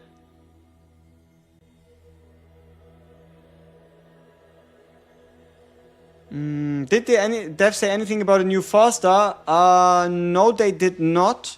So we'll have to see what the devs do. So, wasn't there one guy saying the blue planet doesn't have a copy card effect? It's right here. I told you, it's like a giant steely thing. You hope they removed the increased cost to level up characters past 6. I want to try a lot of cars, but it costs too much to level up. We're getting more units in the future, and honestly, anything that's not a DPS or main DPS has no right to go to 60 because they don't need their final potential. They don't need that extra 2 million investment at the moment. So for now, just don't level 100 characters. Tressa's daggers created by her upgrade card counted as unique card damage. Yes, they are.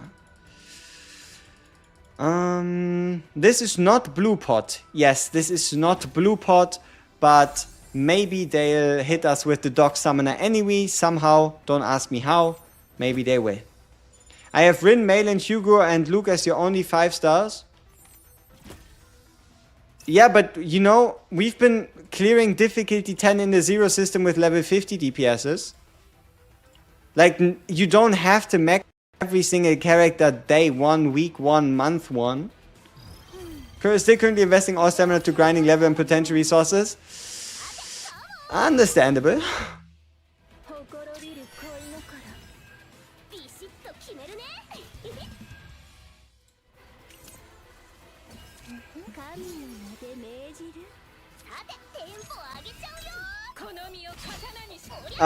So Divine Epiphany has a chance to get lost after the save? Yes. If you, for example, have like too many copies of a card that has a Divine Epiphany, or you like remove too many cards or whatever, the reason you go above the save data limit is it can remove your Divine Epiphany. Can you Divine Epiphany a monster card that has a normal Epiphany already? No. No card that has already has an Epiphany can be Epiphanied again.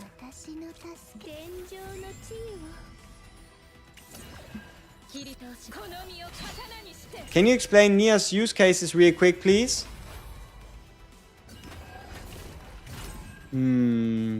Okay. One of the main use cases can be forcing a deck shuffle, so that all cards in your current deck count as discarded, which can, for example, trigger Renoa's bullets. She can be a AP cheap option to play your cards, especially AP costly ones, so long as you're able to manipulate the top of your deck, right? Like, the more you know about your deck, the more you can manipulate it there and create situations during which you draw cards pretty AP cheap. And then on the side, she's also a pretty decent healer with some extra attack synergy due to the Decibel state.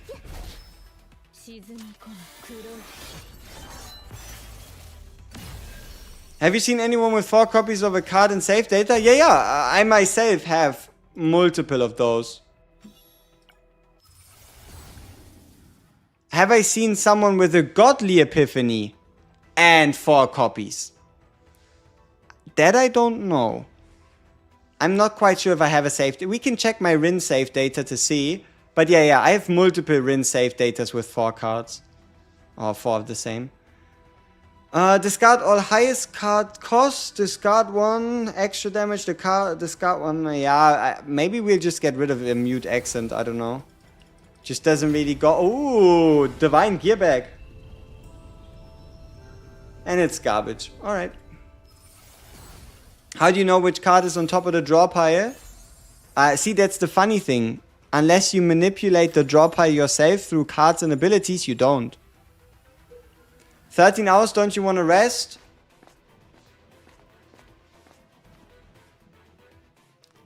Maybe.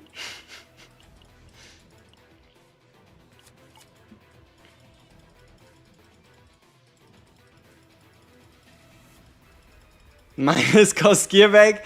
It's fantastic.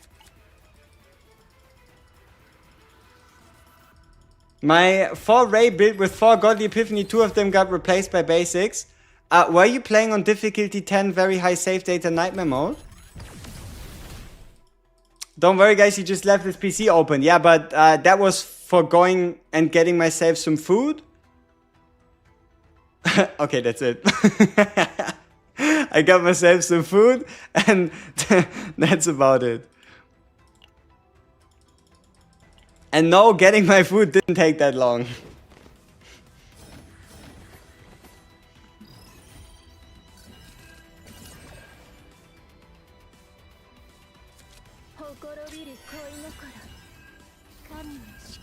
Do I also play other games besides this? Yes, I do. It's just since the Chaos Zero launch, you know this like meme where there's like this mom with her child that she holds over the water, and then there's like this skeleton at the bottom of the pool in his chair. To a degree, you might be like, that's kind of similar.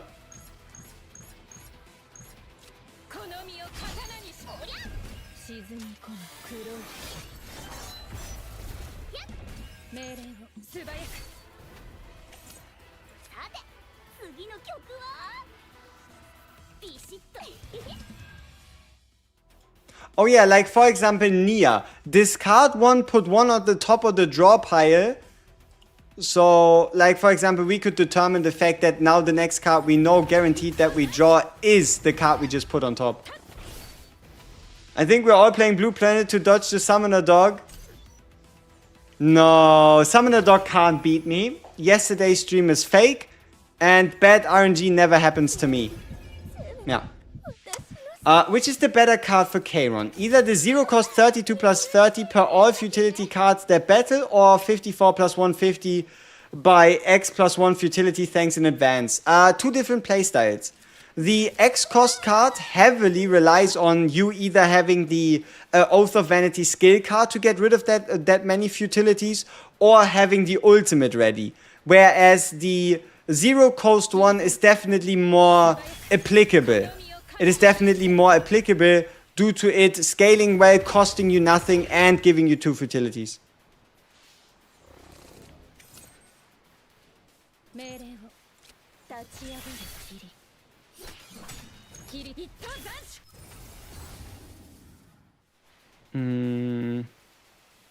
I guess the morale.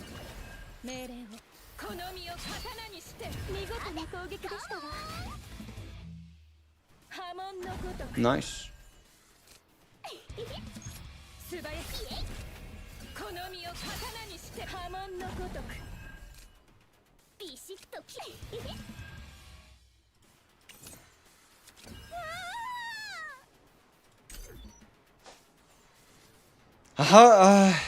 Without building barrel, I mean, we take a look at it again, right? There were a couple people asking for 4-6. We can check it out after.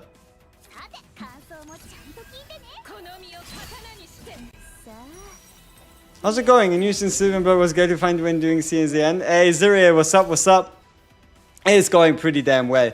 You just finished the 300 summons for the guaranteed. Still no Maribel. I think she hates you. Honestly, getting a dedicated 4-star can actually be quite the challenge, because there's no pity guarantee, right? Haru AE is kind of good with the enemy weakness epiphany, been using her for farming. Honestly, any AoE character is pretty good for farming, because the mobs tend to be weak and plenty. How often do you think Olea showers?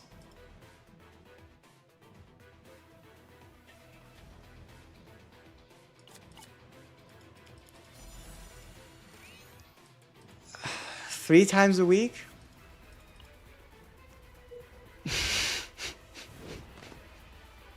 I mean, I don't know.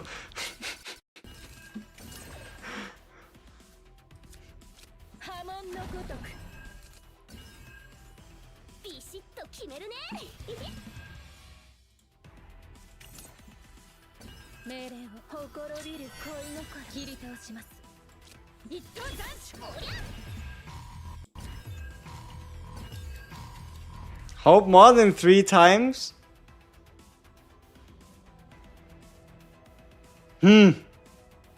I mean, sure, if she's like fighting the chaos and there's like all these monsters and stuff, I mean, I guess, but besides, is it? How often do you think Hyugo showers? You think he knows what a shower is? Alright.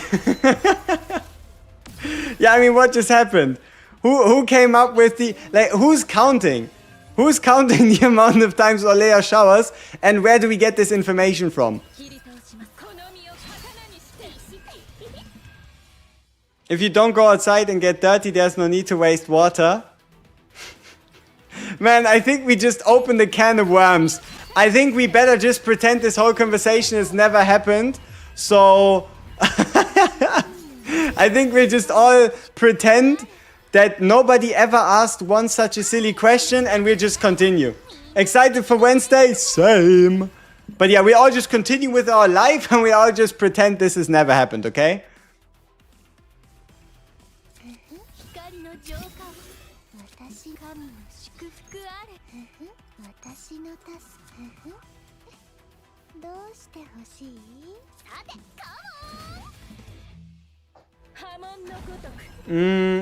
Can I explain Ringlith or Leia? Alright, so Rin with Orlea. It all revolves around this card right here. This card does more damage, basically 1 extra hit per the amount of skill cards in hand. Or every one of Orlea's slimes has Retain. 2 of those 3 slimes are skill cards. Meaning that no matter what, you'll at minimum get 1, 2, 3, 4 extra hits out of this card. And furthermore, you do also have the ability to accumulate this softy damage boost. Right here, increases attack card damage by 10%. So that is then also going to go on top of like the multi-hits. And yeah. Past that, is there any other crazy synergy? I mean, you can obviously also use the softies to get a sweet damage bonus.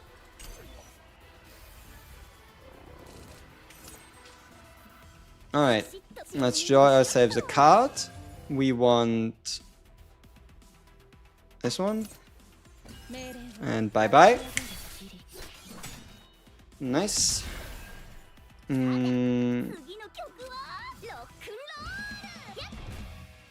it's not a bad extra attack. 200 something damage. And does extra attack change Rin stance, Veronica Beryl? No. Extra attacks do not affect Rin stance. It has to be an attack card being played.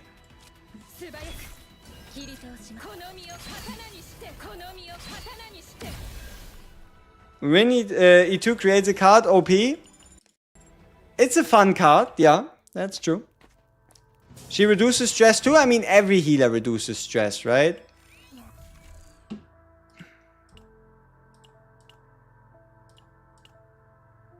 Another gear bag. How many gear bags do you need? Yes. I guess we're working on our wait. We only you know, I could have sworn we got more than 2 gear bags this run. Apparently not. Hey, Belligrins. Nice.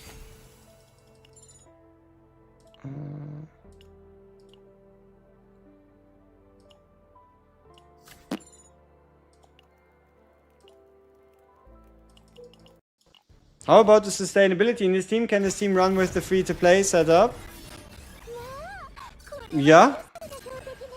Like, honestly, for sustainability or any, just make sure you go full healer on Orlea. Just make sure you go full healer, like full defense. Don't try anything funny with like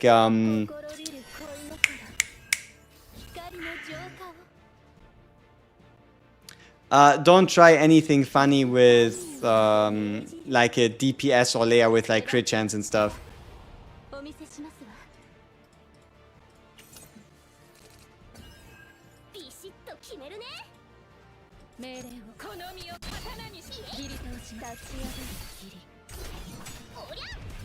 Finally got the free refresh option. It's so good. Oh, absolutely. That's one of the main reasons why you play the Zero system.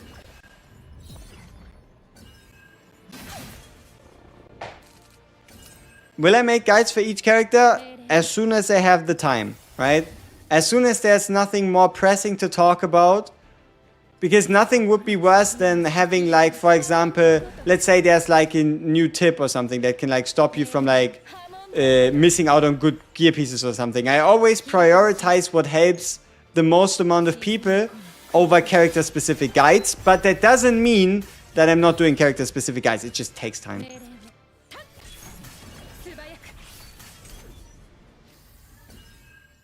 You have DPS Orlea, you have to give her an attack damage partner.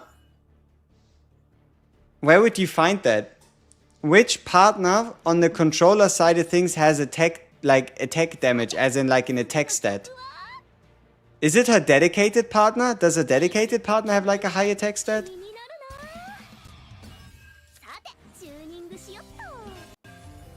How are we running her? We are running her and she just gives us a bunch of free cards. Does leveling partners modify their effect or only the passive stat bonus? Only passive stat bonus. The way you modify their effect is by getting copies.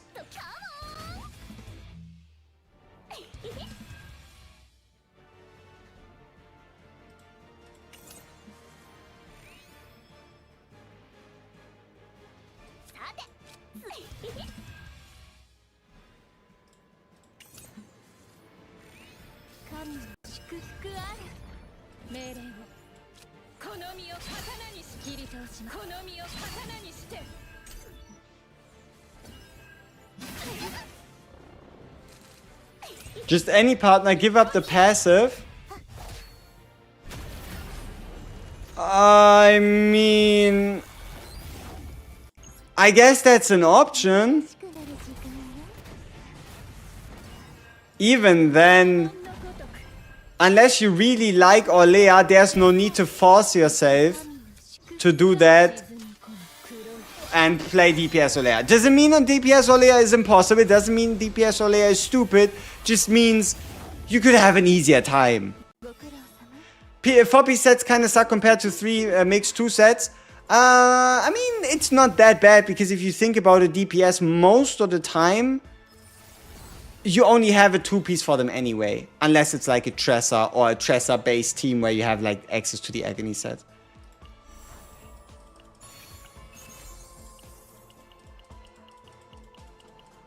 I mean, sure, give me the Shield Slayer Rin. Why not?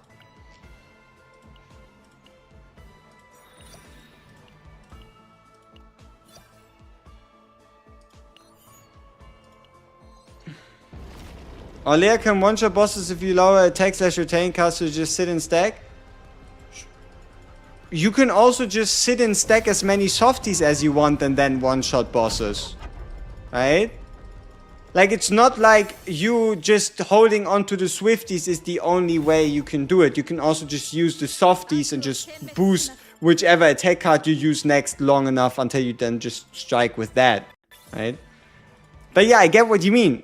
I'm not saying that it's invalid to play DPS Orlea. I'm just saying that if you're playing DPS Orlea, you're playing DPS Orlea, but you're not playing DPS Orlea for Orlea, but you know what I mean to a degree, right?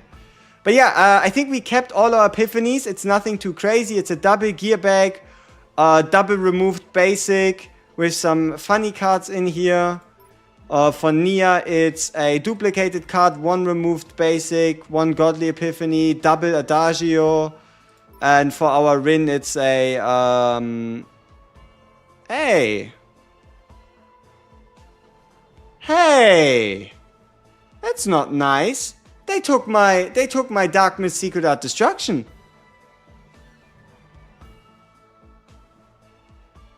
That's not nice. Why did they do that? Because I'm quite sure we cloned it. Sad. I guess the monster card was too powerful. What's the difference between weak point damage and weakness damage? A weakness damage guarantees you a weakness hit. Weak point damage does more damage if you're type effective.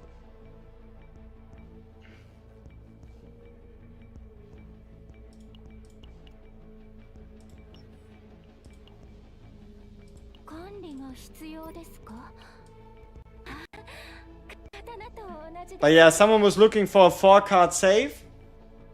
There you go. Gear effect save data too? Probably. Can I prove it? Not really.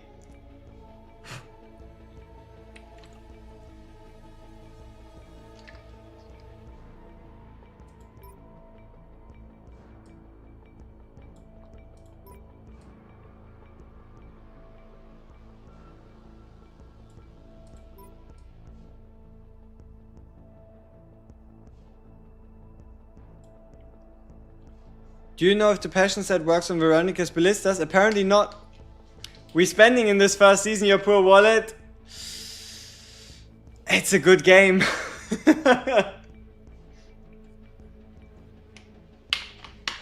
Best Battle Pass partner? Nyx. Because she can save you from getting 1 turn KO'd by getting a trash hand, by re-rolling your hand. But it doesn't mean you need to pick her, because keep in mind the Battle Pass comes back in 23 days, right? So we have, yeah, Nyx, right? You can see we picked ourselves a Nyx. Antea's really nice, but I prefer Kayron's dedicated partner, which I get at some point in the future. Solia is really nice just for hunters, rangers. But I prefer the characters' dedicated partners more, besides Hugo's, because Hugo's is kind of like only Hugo. Sarethea is nice. I again prefer the hunter dedicated partners. Aisling is pretty okay. It depends on how good you can make use of this shield retain. And Priscilla, she's okay. She's okay.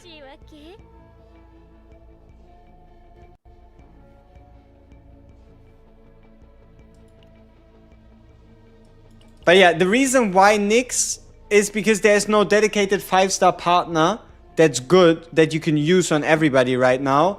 Because the only 5-star controller partner we have is Noelle. And Noelle, as you might be able to see, is talking about retain cards. Meaning that this only really works on Orlea. You're mad they're not combatants? Yeah. Isn't it so interesting how a lot of people agree that the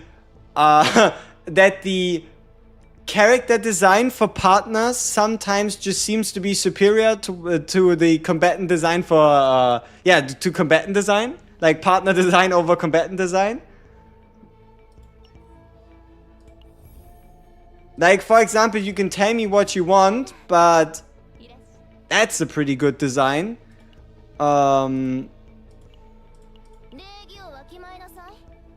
This one's pretty good.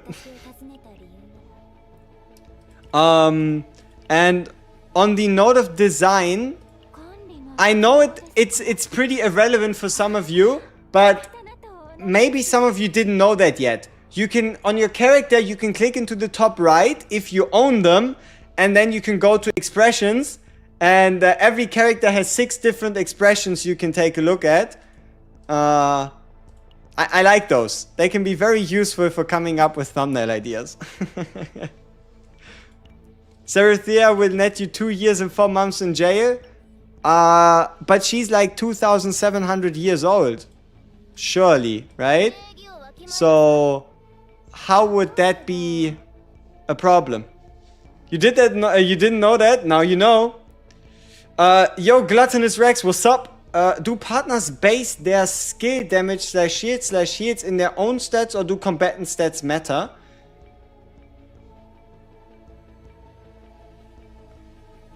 It's based on your combatant stats. I think it goes based on the total stats of your combatant. Meaning the stronger your combatant plus partner, the stronger the character skill.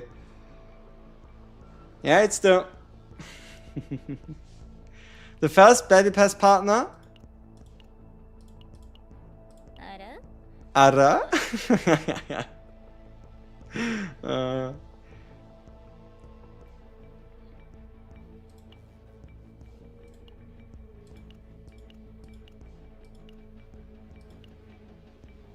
Mental Breakdown is best thumbnail. Hell no. Hell no. You don't do Mental Breakdown thumbnails on YouTube. Hey, Riz! What's up? Appreciate it. Thank you very much. Okay, let's see. I have one more run in me. Give me some suggestions. What do you want to see? We have 12 different level 50 units. You can give me a 3-man combination out of any of these 12, and we'll try to beat the chaos with it.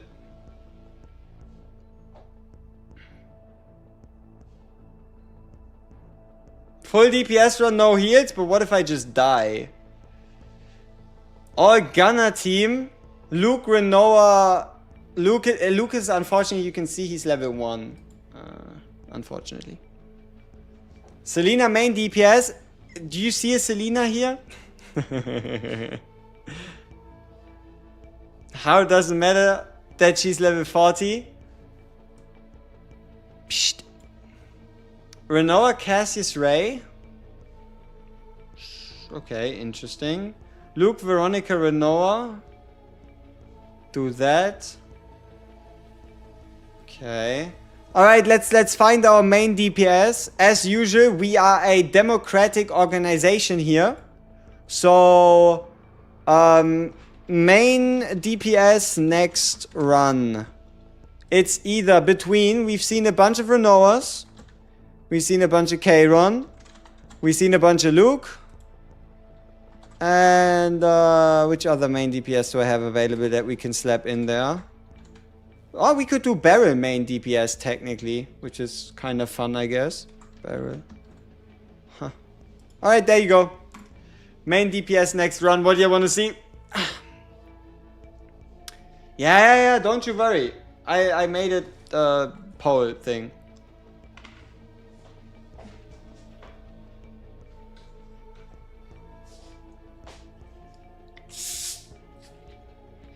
You know, with the support, Luke, does it work?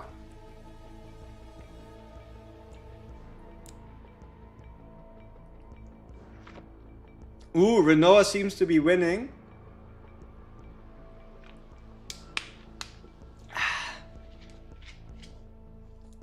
Nope. It's normal Coke. But it's not 1940s Coke. No. Okay, so 44% overwhelming majority on Renoa. Okay. Okay. We have a Nia currently geared. Let's throw in a Cassius and let's call it a party. How confident am I in this team?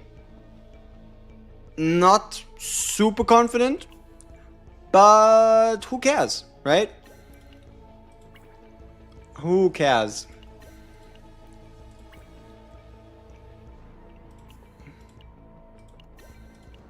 Not necessarily because it's a bad team, but because I've played it. Haven't played it this launch. Yeah, I think that describes it quite well.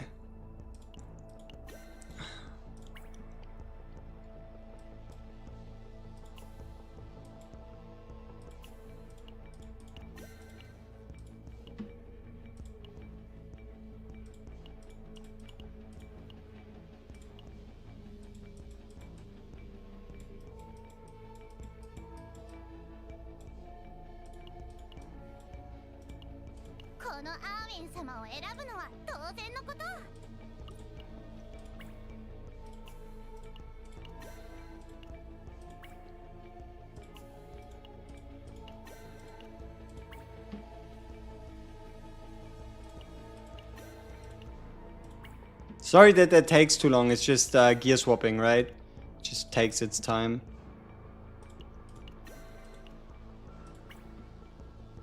Could I just use Ray? I could. Am I gonna pull for Yuki or save? Obviously I'll pull, but that's because I pull every single character in this game and nobody can stop me. I'll let you know my like true opinion and all that stuff the moment we have the full kit and the moment we've played around with her for a bit. But honestly, as I'm still hoping for it, I hope you can just like do whatever you want, you know what I mean? Gearload Predat would be great QL? Yep, absolutely. On the free to play. I mean, we do have 200 summons and we are on pity. So yeah. Why not? We're gonna... I skipped Haru on the free-to-play. Sure, let's go for Yuki. Why not? Yeah, we could have clicked the left tab to switch gear pieces. You're right. Do you think a free-to-play can pull on every new character banner? No. No. Every second? Probably. Because think about it like this. Let's assume the worst case. You lose a 50-50. You would have to average around 120 summons for every new character. We're gonna put it a bit higher, okay? Let's say 120. There's no way you're earning 120 summons every 3 weeks or 360 summons in one season. Unless you do. But like the great part is, and what you shouldn't underestimate, is the fact that characters go into the standard pool. Right? You do not have to summon for everybody. You can just get them from the standard pool.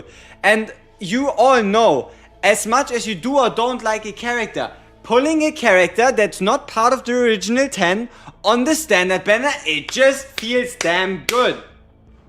Is your M1 Nia worth building?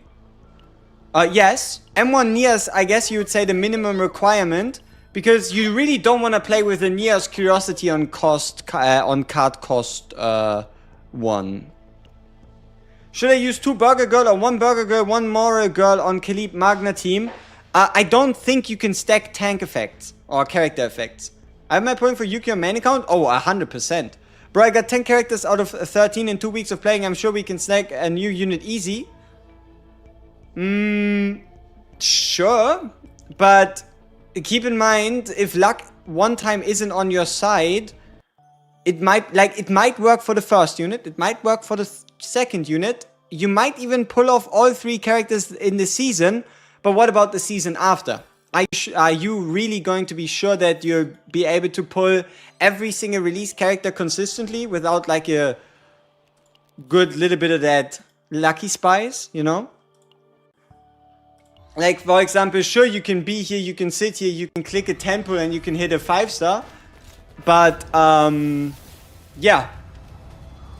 Now, this might not look like a 5-star, but trust me, it will be fine. Oh, shit. So yeah, this is what could happen to you, right? You go in, you're like, I'm gonna get a 5-star. It doesn't happen. And then what? And then what? But okay, now we have our reason to level up Luke is because he's now E6, which is fantastic, I guess. But no, I think we would have gotten him to E6 and... what do I know? Alright. Chaos time. Daddy MasterCard can get you everything. Oh, absolutely. Okay, partners. Do we go with Carity or do we go with... no, we probably go with a card because he's level 50. Yeah, just seems smarter. And we have a decent amount of crit chance. Alright. Oh. Let's just roll a 3rd planet, see what happens.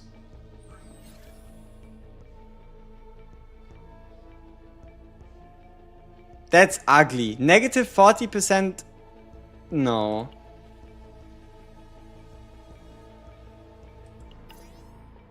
Okay, blue or green? I just want to see blue or green. I'm not too concerned with the planet choice, but we have 2 blue planets and we have a green one and we just play the blue planet. So, blue or green? Just give me blue or green. I'll just pick whatever I see more. Green, green, green, green, green, green, green, blue, blue, blue pot? Fuck no.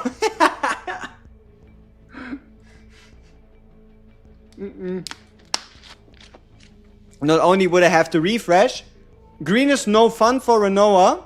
Yeah? What's the difference? Monster variety. We're probably gonna encounter more partly AoE maps on the green one instead of on the blue one.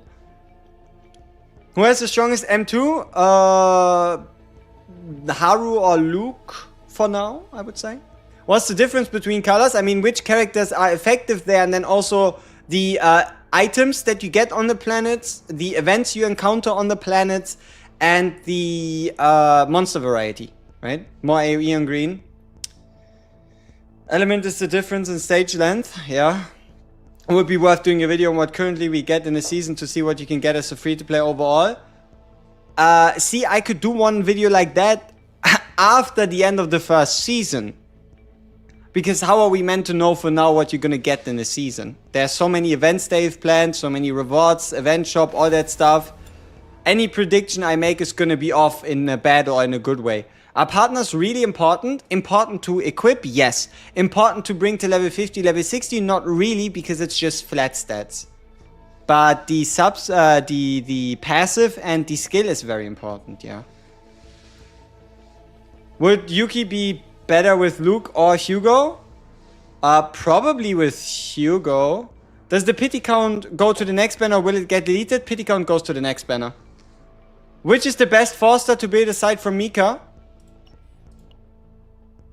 Which is the best Forster to build aside from Mika? Beryl. Beryl or Beryl, Tresor or Ray. Pick one. Beryl, Tressa, Ray, pick one. Alright, I guess we're playing Blue Planet again then.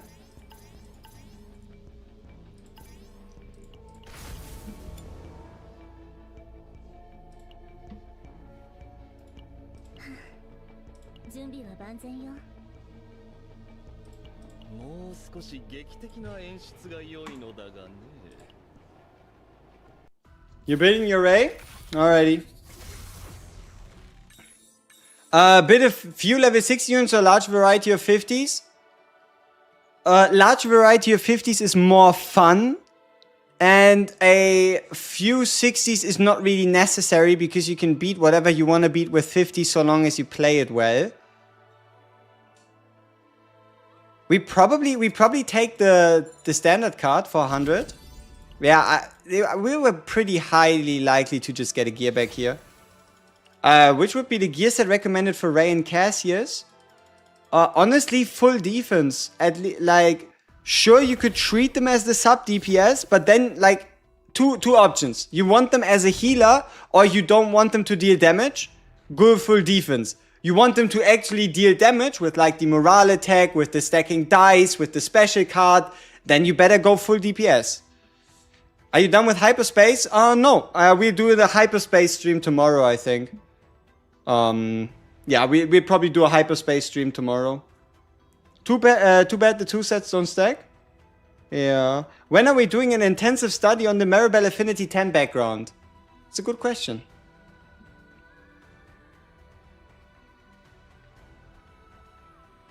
I'm debating if I have enough cakes lying around to get her to Affinity 10. Probably not. Alright.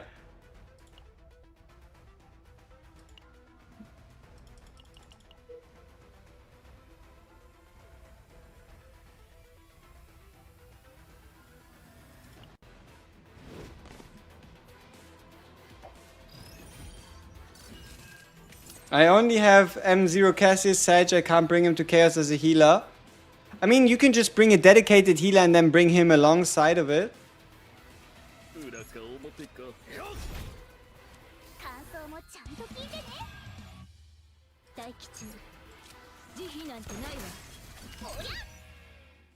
How much affinity a cake provides? Isn't it changing with Season 1, right? No, they're changing the... what they're changing with Season 1 is the amount of affinity requirements in the growth guide. Like how much... how high of a level you need. And then they're changing...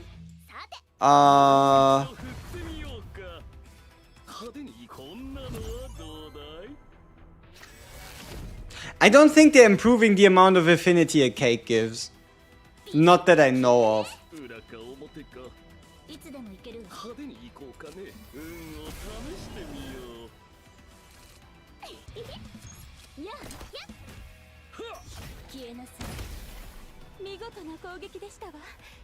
What just happened? Season is on the 12th. 12th. There's going to be a maintenance on the end of the 11th, and then the season's going to start on the 12th.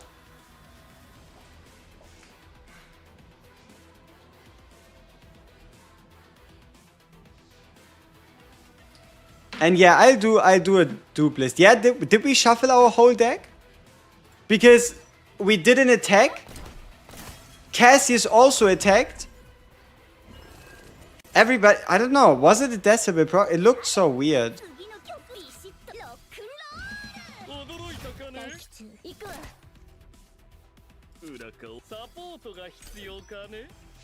Is Cassius here better than Ray?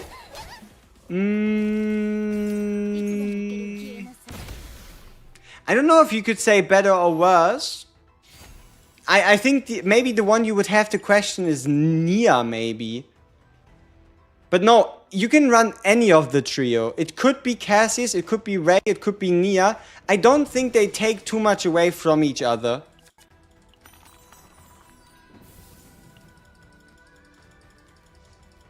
They're adding more affinity sources. Yeah. I mean, whatever I said during the latest video, the second to last video, I guess. All right. Yeah. Oh! Oh! Ho, ho, ho. Let's go! What we have here. We can choose our quest. We get 1 morale, we get 1 resolve. Now, that is sweet. Is it the best upgrade? Maybe not, but this came out of nowhere. Pretty good. 0 cost Pop-Eye Popper with morale and resolve and the ability to select a quest. Okay, when using 3 cards with cost 0, create 000. When using 3 cards with cost 1, create 111. When using cards with 0, 1, 2, create straight. Probably full house. It's probably full house. I see us using a decent amount of cards of every character.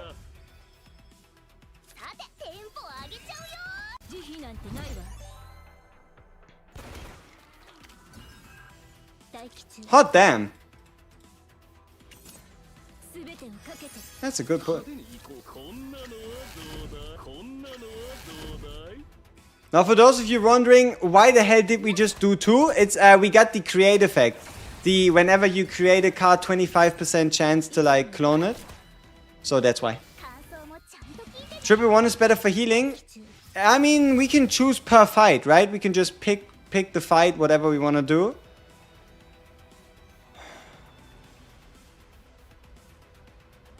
What do you think? Outbreak of War? Or 1 Dirge Bullet, 2 in the discard pile? 000, if you know you use a lot of 0 cards. We don't really have a lot of 0 cards, unfortunately. The rightmost one? Yeah, we are doing a lot of deck shuffles, aren't we? 100% the middle one. Okay, chat is split. Then, once again, let the majority decide. 2 or 3. Why not, huh? Let's see what I come up with and what wins in the end. Because there's arguments for all of them. There's the argument that we're guaranteed to get it into our hand. We get 1 Dirge Bullet and we get at minimum 1 per turn. There's also the argument that creating Dirge Bullets in the discard pile isn't actually that bad because we can put them on our hand and we can also shuffle our deck. Every time we shuffle our deck, these cards would then also to a degree count as then being shuffled out. So that's the question, right? There is arguments for the 2 of them. None of them is like better. None of them are like truly worse. It's close, 64. 2 is currently in the lead. All right, so we're going with the safe route, huh? The consistency. You can copy 2 multiple times. We can also copy this multiple times. But yeah, you know what? Copying the Echo of Sorrow multiple times could actually be quite fun.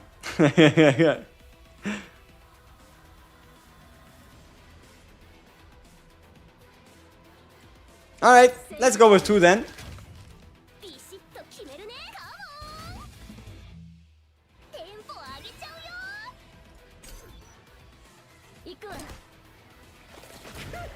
You like the 2 only at 1 AP Divine? I mean, we didn't get it, so that's a little sad, I guess, but we'll be fine, we'll be fine. Suggest the best 5-star combatant for my boy Hugo? Luke. I guess Luke. If you really want to run him with the 5-star, run him with Luke. If you just want to get the most out of him, run him with Tressa. Yeah, I don't think we need the max health increase, so let's start removing some cards that we don't need. Yuki? Sure, I guess. Like 2 only, if you copy and then use 1 turn twice, guaranteed 2 Dirge Bullet each turn. Yes, if we copy. It's a if, not a guarantee, right? We'll have to see, maybe we can actually. Like, if we could walk away with 4 copies, that'd be very fun. I'll admit it, alright? I'll admit, 4 copies would be very fun.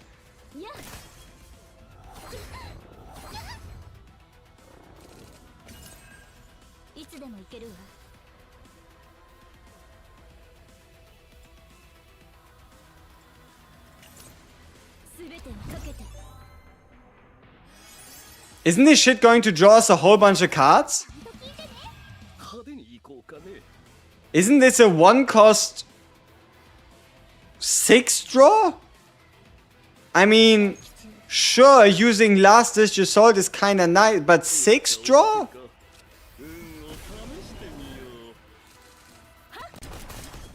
Holy shit.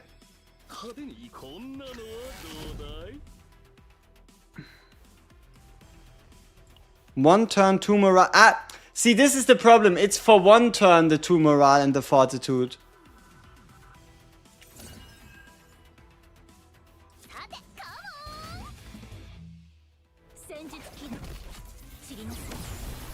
Actually, Yuki doesn't really work that well with Hugo based on her cards, so actually not easy. Not really. I mean, it's not the bad synergy in general, right? Like, it might not be the craziest thing ever, but it's also by no means bad. Do you think this team will cook or get cooked? 100% get cooked. You have 0 sources of healing, you have 0 sources of shielding.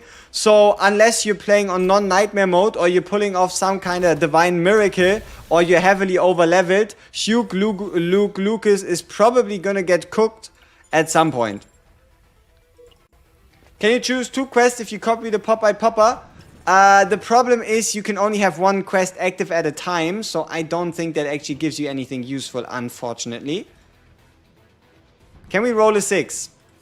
Surely we can roll a 6. There we go, nice.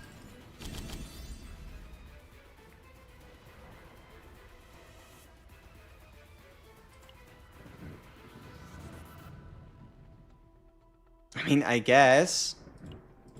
We are discarding a lot, so having a card that we can get on hand every time we break someone isn't that bad.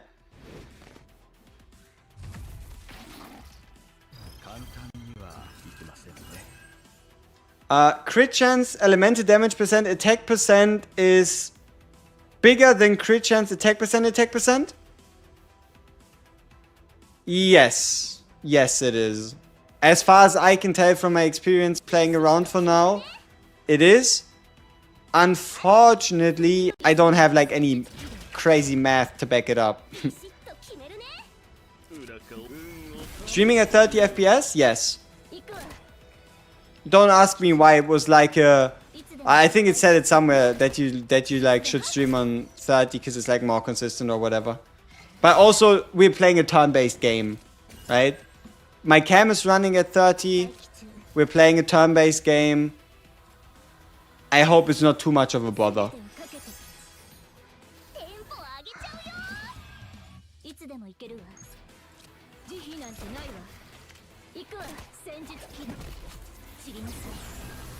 I got an auto set piece with an auto damage bonus, flat attack and crit chance substats. Hey, congrats!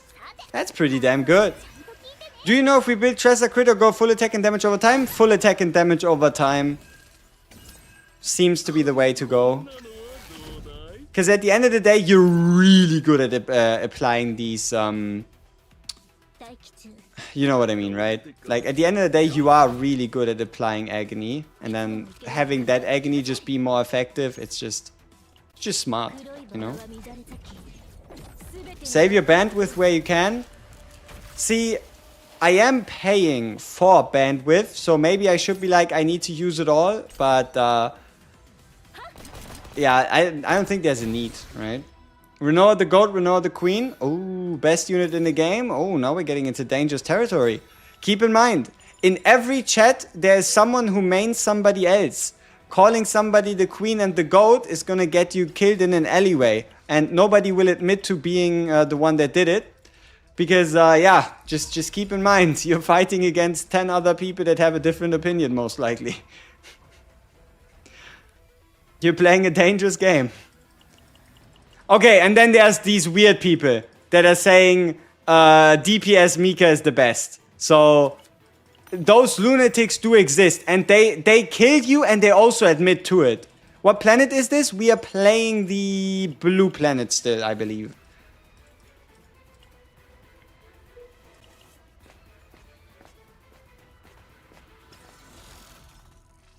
Spoken like a true Rin man, shut up. I wanna hear it. Owen healer? Hey, whoever is playing Owen on a healer build, my guy, you on some shrooms. How to max out a planet? Okay, there's two approaches. Number one, you play the zero system and you beat the planet over and over and over and over and over and over again, and you'll have it maxed out. Or you are smart about it and you start picking different choices. Like, for example, here I can get the Rune Lands. I've never picked up the Rune Lands in any of my runs, meaning should I pick the Rune Lands here, I get higher planet level than not picking it. Doesn't mean I'm gonna pick it. Because I don't really need the planet level. I get there eventually anyway. My planets are already pretty high. How to level account fast? Spend a lot of stamina. The more stamina you spend, the higher you level. Do you think this Rin level 50 stats are good? Attack and crit damage stats. 654, 40%, 168.7 crit damage. Yeah. It's good. Is it the craziest thing I've ever seen in my life? No, but it's definitely good.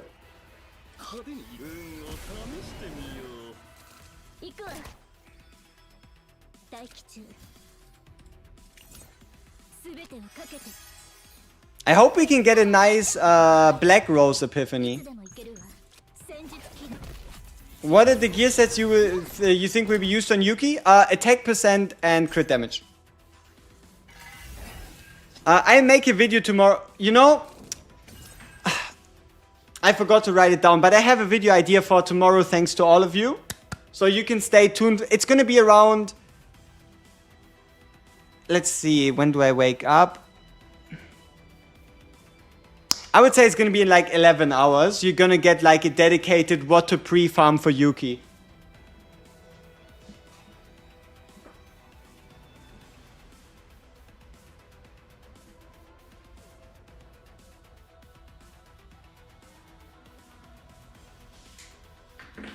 Or I guess even more like a seasonal pre-farm.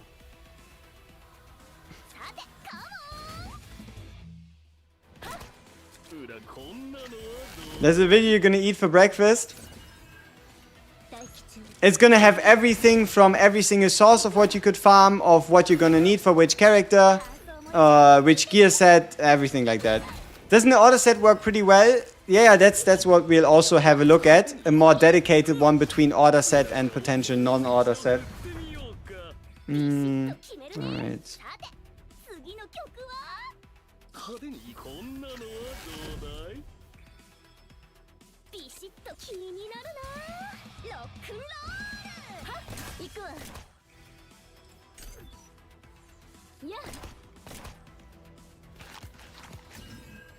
Have you seen the 3 upcoming characters? I mean, I've seen them doing the stream and I am very happy. Very happy. Today is the last day before weeklies? Yes, that's also true. So do your weekly, boss people. Okay, I make a guide. I make a guide.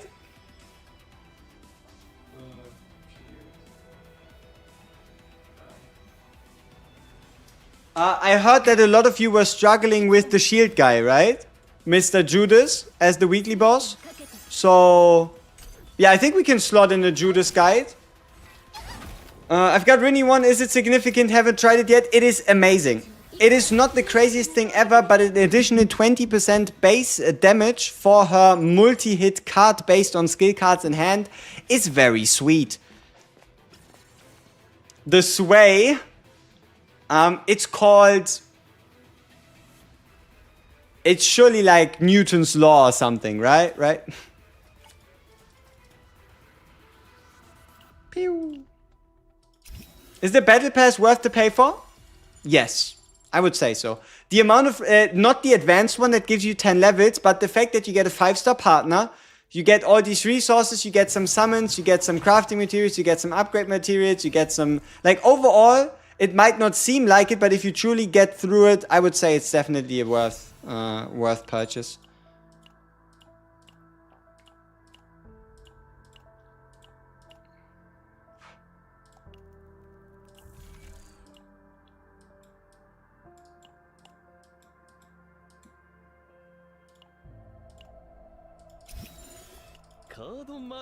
Yeah, just the partner alone is already pretty sweet.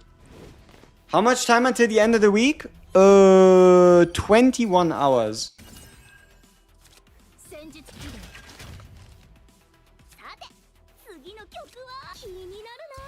That's so nice. For one turn, when a card is discarded, 1 decibel. Boom. I present to you 4 decibel. Or I guess 3 decibel.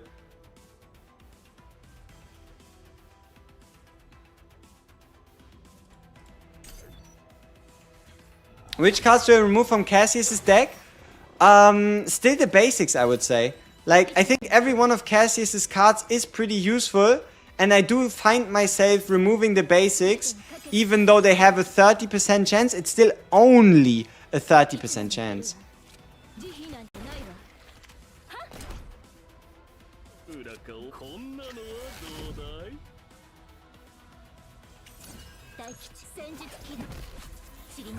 What does Decibel even do? It's a end of turn, or not end of turn, but like end of deck. The moment you have all your draw cards played, right? You drew your whole draw pile, or after like a Nia ult or something, it's gonna do like a big set of extra attacks. Oh, so aggressive. Yeah, here, this is Decibel. Obviously, Cassius is kind of out of it for unknown reasons right now.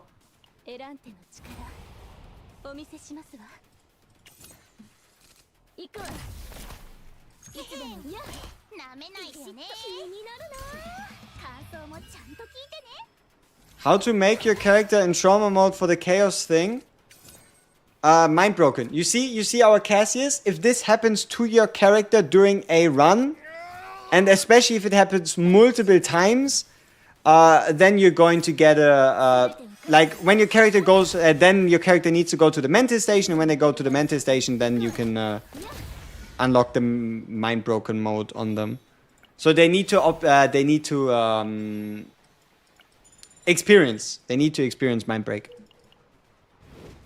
Is this going to be my team for Yuki? It's going to be one of them. I'm obviously not just going to play one team, but that is probably going to be my team for her.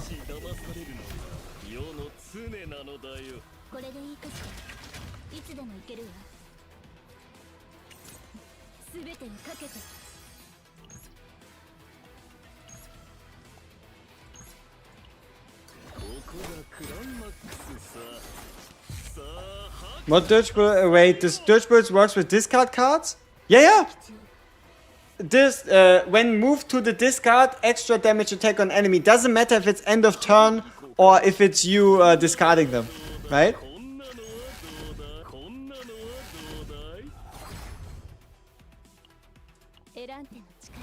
Has Yuki's kit been revealed yet? 80% of it has been revealed during the live stream, but we are still missing 2 epiphanies and the ego manifestations and the potential. So there's still quite a few pieces that are missing, but we've got most of it.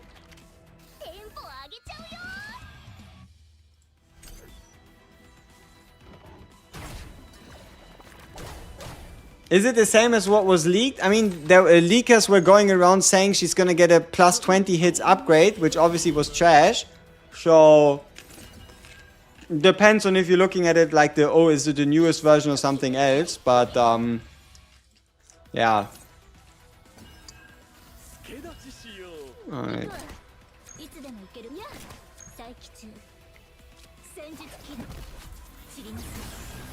You're not getting the plus 20 hits? Exactly.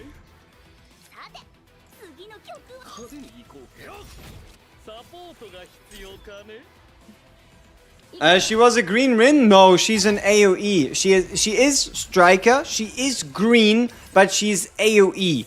She is not Rin. Okay. 2 decibel, discard the top 3. 1 decibel, top 1 decibel equal to the cost. And probably just go with the draw one. The more draw we have, the better. Damn, we have so much synergy between these 3 units. It's actually kind of scary. Why is more hits equals bad? No. More hits isn't equals bad. More hits equals overpowered. But plus 20 hits on a card is game breaking stupid. Whoever believed that you're gonna get 20 hits on a card is a little silly. Just a little silly.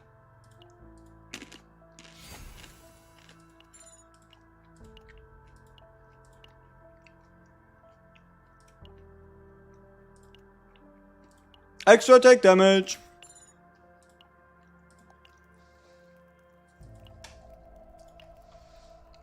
Any tips on building Veronica?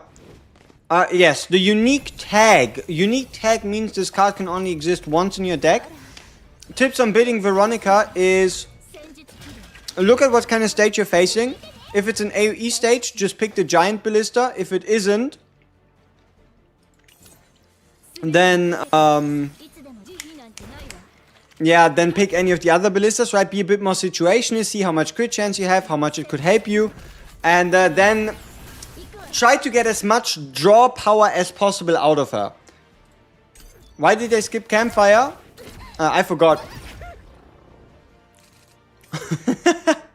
I forgot. I might have been yapping or something, you know? Yeah. It's what they call a pro gamer move.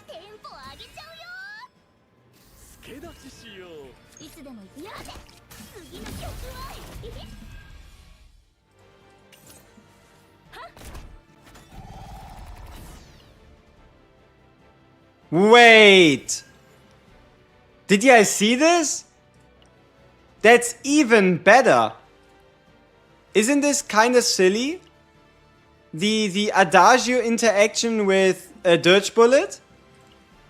You draw one, you discard one, so the card gets discarded, shoots, and still gets put on the top of your draw pile after. That's pretty good. So now it's back. And now we can discard a whole hand again, we still get a shot, and we can continue.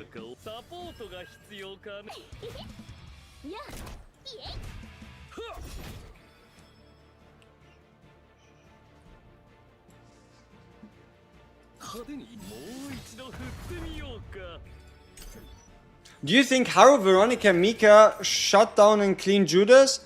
If you play it properly, sure.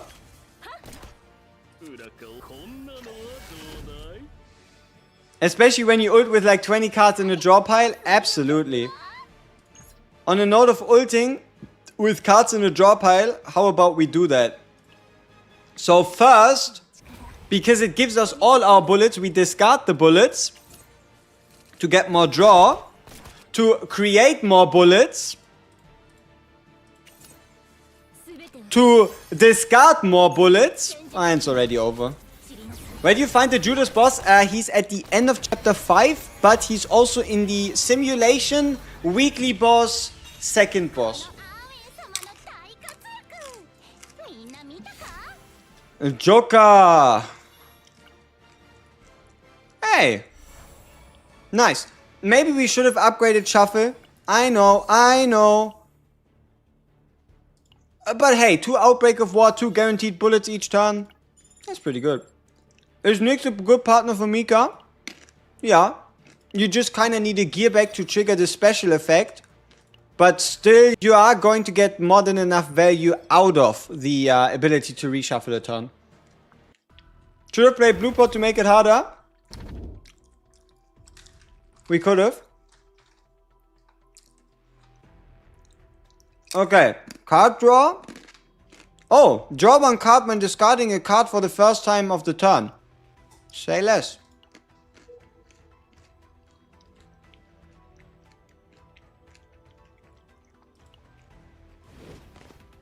When to start taking loot? 1 gold, 2 gold?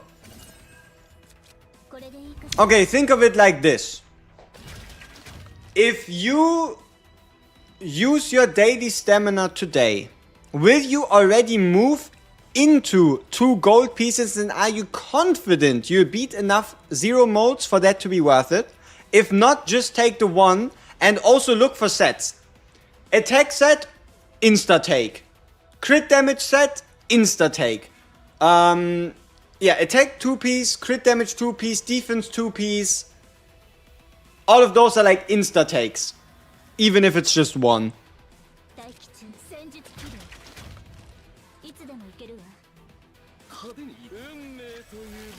More dirge bullets.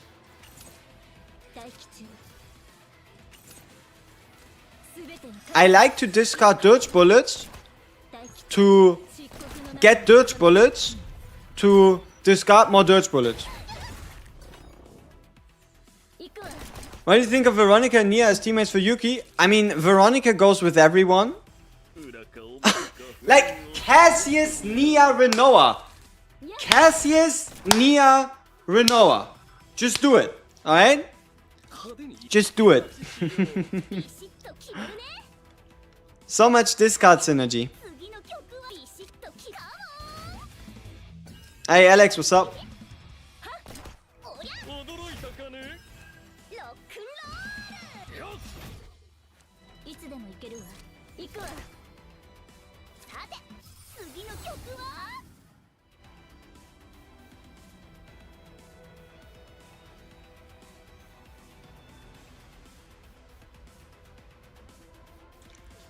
Draw one, discard up to one. If discarded, create an adagio.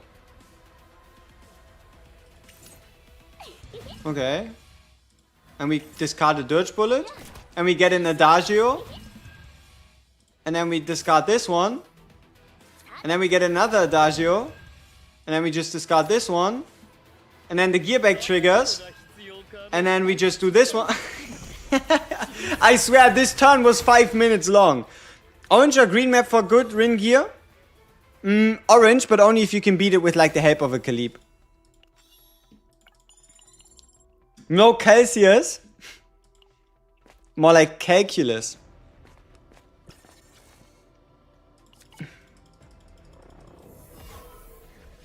I swear Nia's more rare than a 5-star.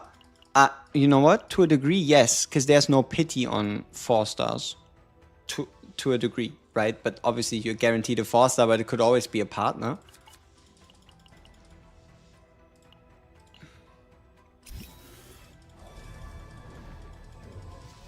Hey, Zerafil, what's up?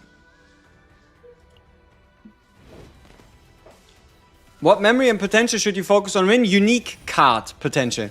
Unique card potential and damage set is attack percent crit damage. No need to like make it overly complicated.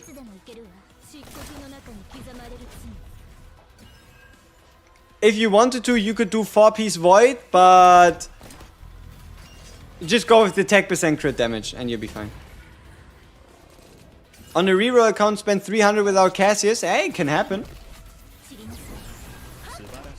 You got a Khalib, so you should be good. Nice. You hope that Nia's on the Yuki banner. I have a suspicion that that might just be the case. Potentially. In a court of law, I've said nothing. Oh. Alright. So we discard this, put it at the top of the deck. Discard this, draw the discard this card, it goes back to the top of the deck. Then we shuffle, then we draw him again. And then we activate some cards at the top of the deck. And then we do some more attacks. Very nice.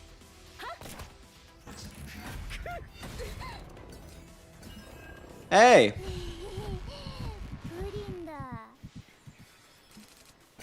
Boom.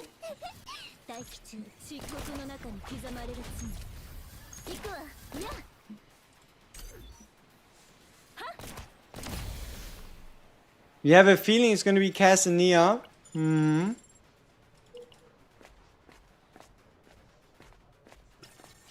Nia, what are you doing? You know, I didn't actually pay attention. I was actually looking at chat, so I'm safe. Let's see what we get here. But yeah, no. I think that that's something we saw yesterday as well.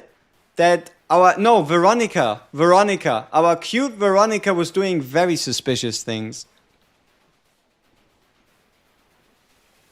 Yeah.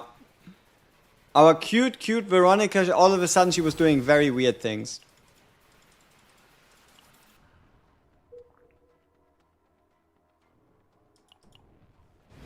She eat Kowalski? Oh no. That's not good.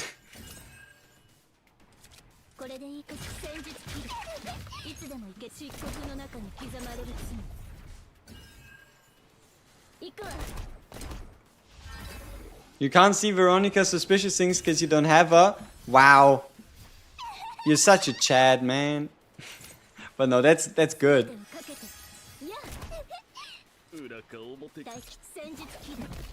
On topic of Mind Break, first thing I'm gonna do when Yuki comes out is get a Mind Bro. You know, some things we can all think about, right? Some things you just don't speak out aloud, you know? Like some things are better just left unsaid. Like I know we are all excited for the character, but you might be excited in the wrong spectrum. Sure, you're not the only one here. We have probably 10, 20, 30% of the people in here that think the exact same thing, they just don't say it out loud.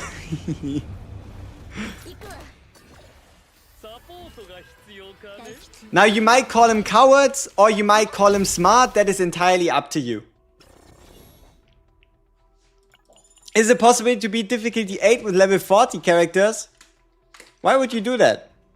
I mean, sure, it's probably possible, but why would you put yourself through the pain of that? If you want to play level 40 characters, just play a level 40 map.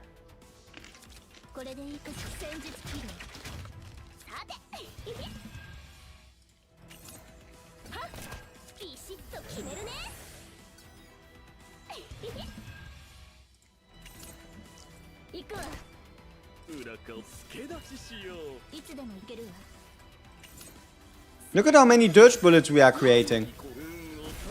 You just got to know already haven't invested Luke, Hugo and Malin. Do you think it's worth to invest in her? It's always worth to invest into a Renoa, so long as you enjoy her playstyle. Which character has the best animations? Rin. I just really like the sound design. It's not necessarily just the cuts, but she just tickles my fancy, you know? Like, I would say Rin.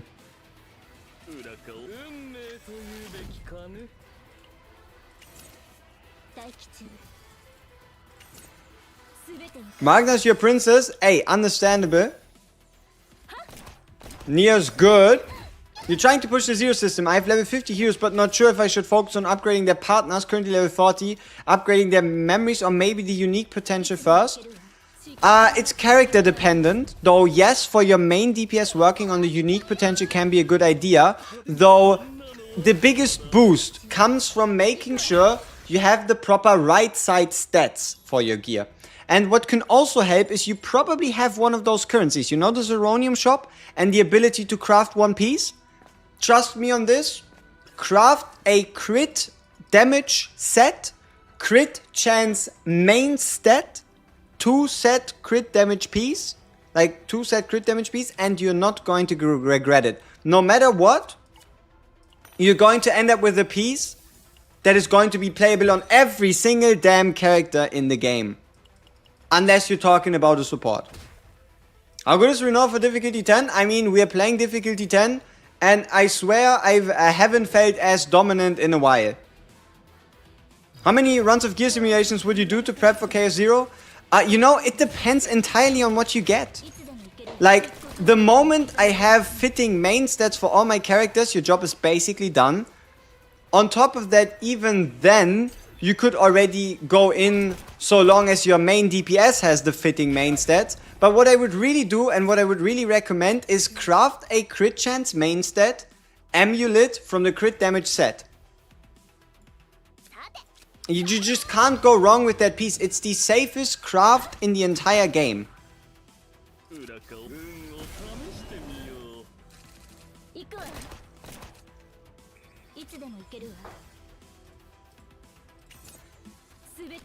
Also, you know the reason why you might be like, you see how relaxed we're going through this whole thing here? That's pretty impressive, isn't it?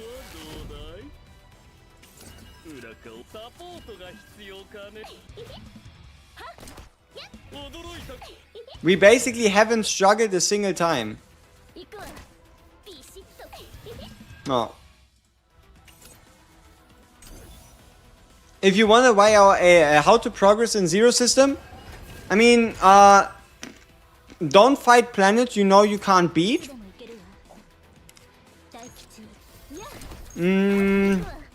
There's no need to play on Nightmare mode.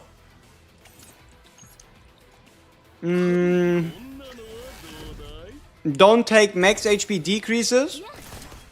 Probably bring a Mika. Especially early on, there's no point not to have more AP.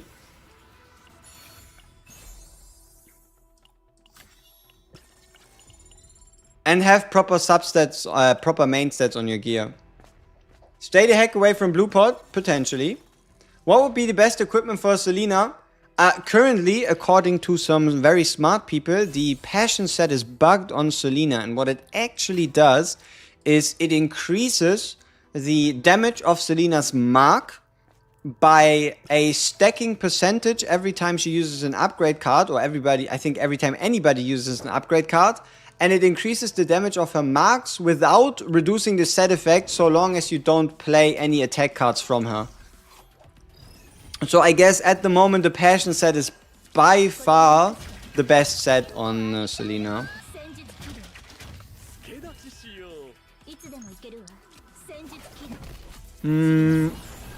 Try to meet the Hound for an easier playthrough? Oh, come on. Just because we all went through their pain doesn't mean we have to put others through it. Why can I not get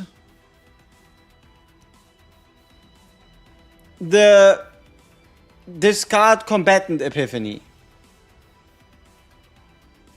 Nia for Yuki? We're preparing Nia for Renoa right now, but sure. And for Veronica, what's that? Just go with the attack percent crit damage. 2-piece, 2-piece.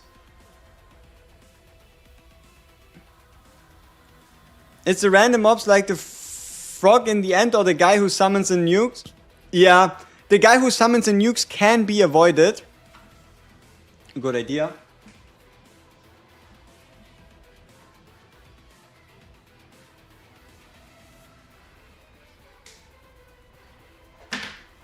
How? If you know how. Okay, what were we picking? Oh, weapon. Oh, he's asking for partner. Oh, you're asking for partner? Just pick Rosaria so you can draw the upgrade cards. Or pick the other 4-star lady. They don't really take much from each other. Yep, we have a whiteboard at the very tippity top there. Okay, that's all shit. We probably go with the standard epiphany.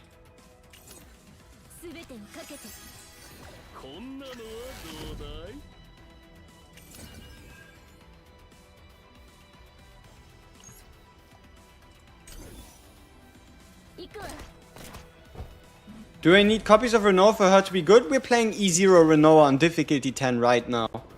So, no you don't. Is she better with copies? Absolutely. Who isn't better with copies? But no, you absolutely don't need any copies for her to be good.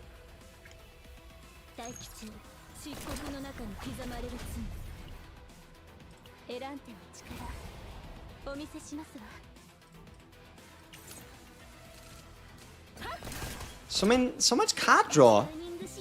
So much goddamn card draw. We can basically look for whatever we want.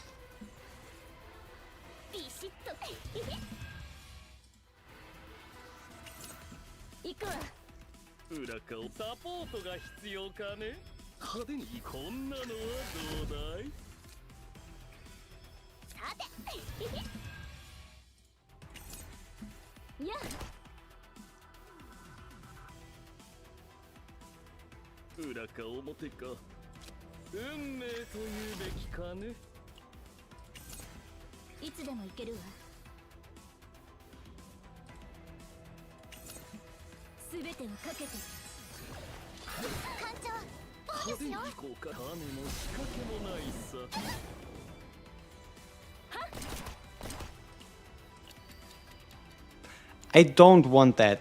So... Okay, my guy is attacking us. How do we do something without us losing all our cards?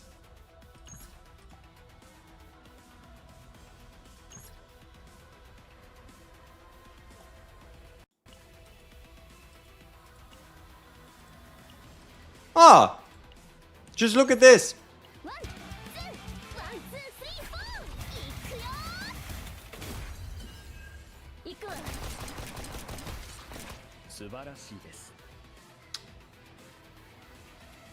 Bellissimo. And it was a card. It was just one ult, man. And it wasn't even a Renoa ult.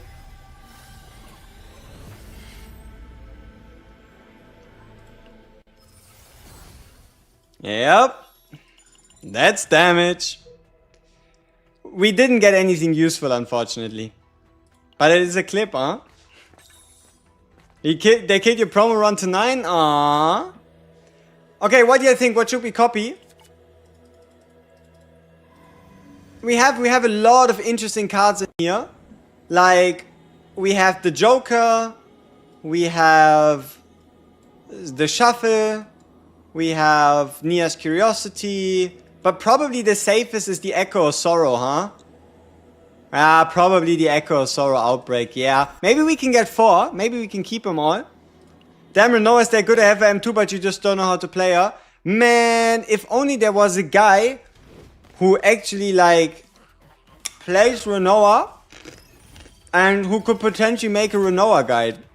That's crazy.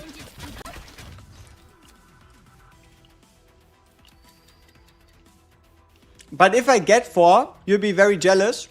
I mean, think about it like this. We have 3 copies of it in our deck. The chances of us finding it after beating the final boss aren't that bad. You're level 50 now. Should you keep your summons for when Haru will be added into standard banner? Do you want Haru? If you do, yes. If you don't, no.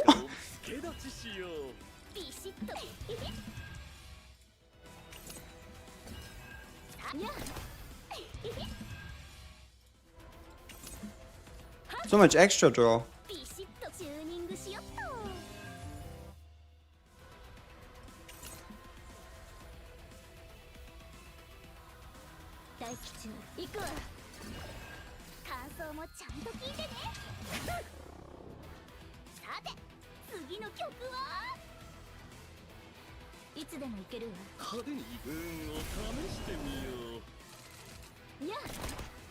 The fourth one would be wasted. What if we just put a Mika into our card? Like, we don't have to use this same save data in the same deck, right? We could just use a Mika, or we just find an item that gives us 1 AP for turn 1.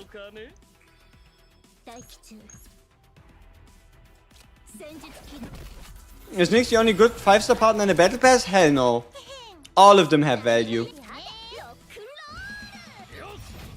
All of them have value. But Nyx might just be the most valuable one. But no. Like, the Psionic partner is really good, unless you decide to go for Kayron dedicated partner. The Hunter partner is also really good.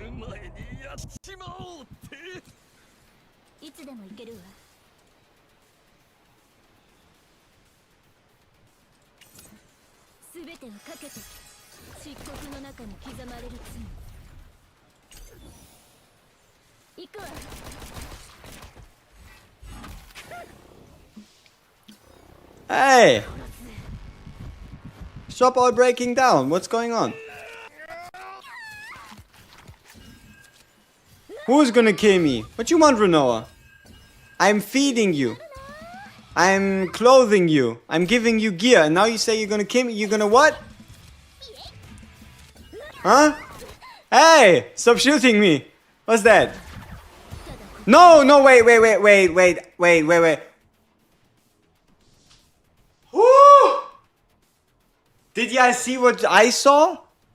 Wasn't there like this exclamation mark message talking about a link crash? A link crash is what happens when you're on 1 AP, like when you're basically dead for the next turn.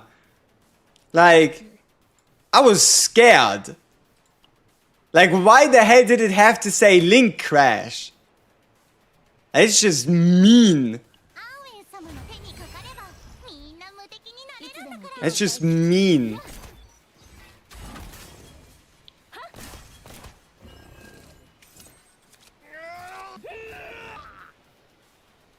What do you mean you just kill me? Leave me alone. What the fuck? What a weirdo.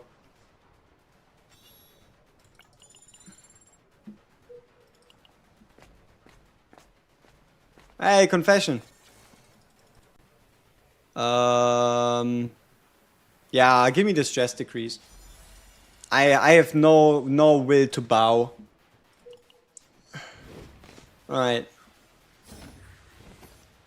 Alright, it's these two guys.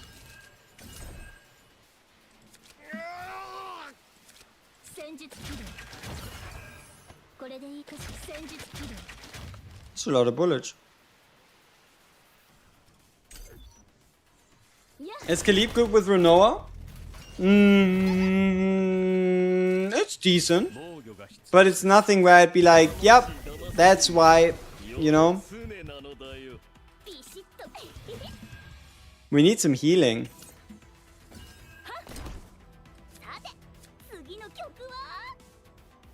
And this might just be the only weak spot for this comp. We don't really have a lot of healing going on. Besides, like, I guess when we, like, go through our deck. It was actually a little bit more deadly than I thought that we didn't go for that one campfire. That's interesting. Did not expect that to have, like, such an impact. You can save the recover ego skill? Yeah. It's on, like, it gets put into your row, and if you play a different card, if it's not originally there, you can't, it like disappears, but it doesn't mean the cost changes. What was the Modern Zero that you really want to avoid? No, it's the full max HP decrease. Like, the one that you really want to avoid is the full max HP decrease and probably the Fortitude per turns as well. Those can all get very annoying very quickly.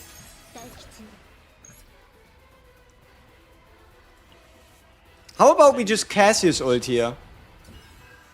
Like, I'm not interested in taking any damage. Like, Cassius, you don't use the ult often, but -5 morale? you ever seen this? Who's ever seen this before? Without playing Cassius? Who's ever seen an enemy do nothing? No shield, but they just don't do anything.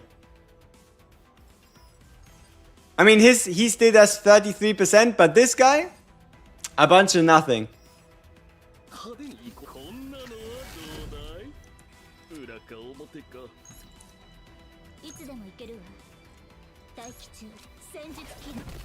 Emir? I mean, with the Iron Skin card. Okay. Valid. Oh shit.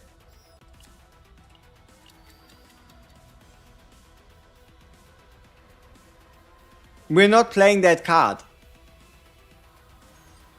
Otherwise, I'm just taking extra damage for no reason.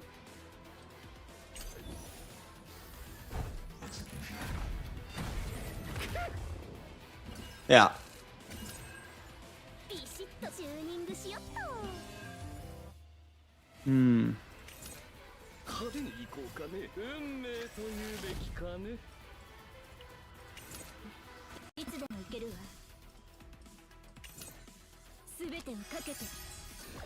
How many bullets do we have in our deck right now? There's 2 in here. 5 on our hand. And 9 in the graveyard.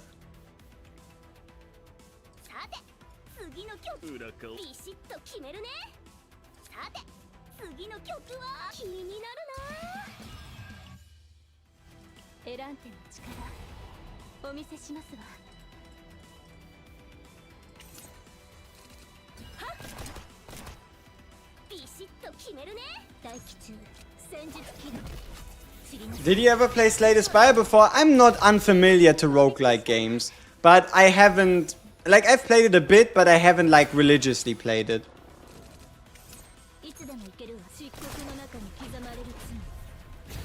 Any of the BP partners worth the price? Yeah.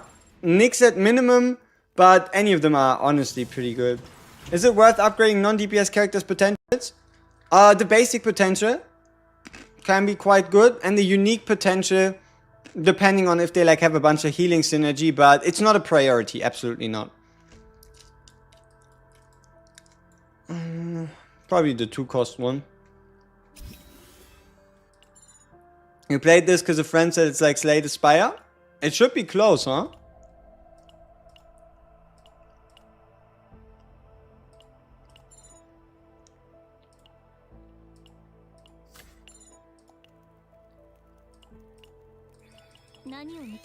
Is there a way to not have epiphanies?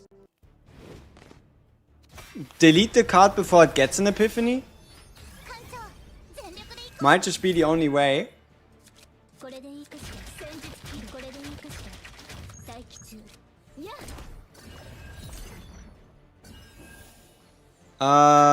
Marion or Scarlet for Malin or the past partner? Scarlet is the safest pick due to her not only working on Malin but also on Rin. And Marion, she's a bit lacking, I guess, if I had to like put a word to it.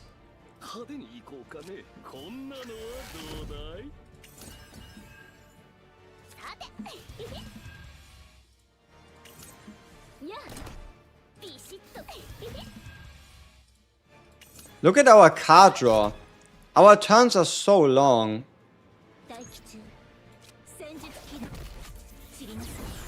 What's the best strat in this boss? Kill both at the same time. So if you kill this guy too early, this guy gets stronger. If you kill this guy too early and you don't kill him fast enough, he revives him. So you just chip on this guy and then you chip on this guy.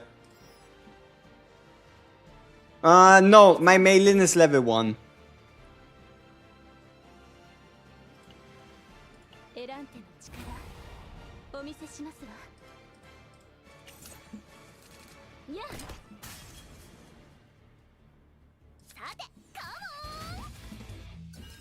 Is it still turn 1?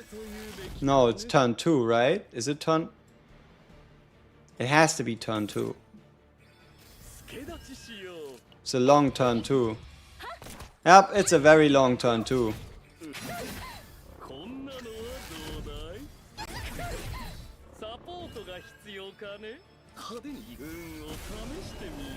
$300 moment of Radiant, which partner to choose? Pick your main DPS's partner. Like, if Hugo is your favorite, go with Tina. If Veronica is your favorite, go with Marin. If Rin is your favorite, go with Scarlet. If Karon is your favorite, go with... you know, right? Like, just go with whoever is your favorite.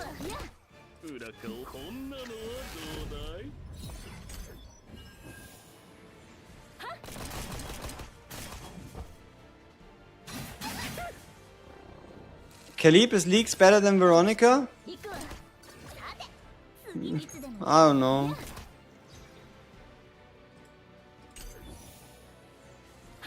Who do you think is Yuki's best team after seeing her kid? Probably Nia Cassius. Or at minimum Nia and then somebody else. Okay. Let's play a game of how many Echoes of Sorrow do we keep? How many Outbreak of War epiphs do we keep? Question mark. Is it A, 1? Is it B, 2? Is it C, 3? Or is it 4? Or is it D, 4? How many do we keep? Vote now! Keep in mind, we've deleted 3 basic cards. We have Legendary Gear twice. Yeah, we have to see.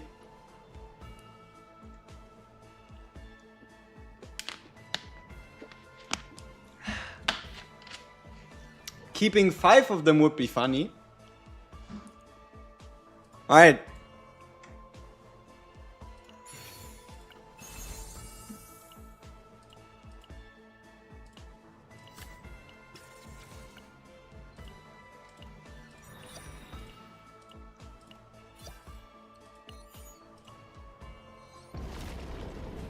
Isn't this clogging the deck like hell?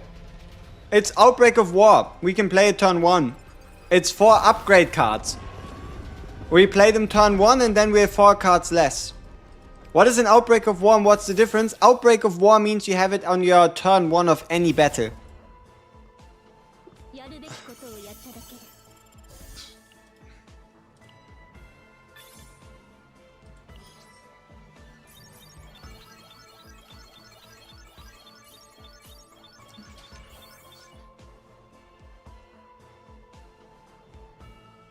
I think I saw 4.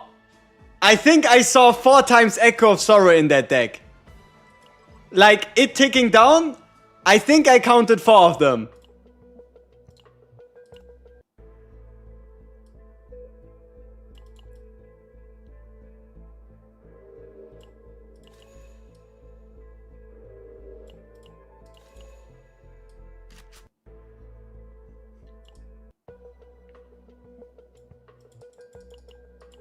Come on. Come on. Please. Yeah? This one is mega ass. This one is the highest level. Alright.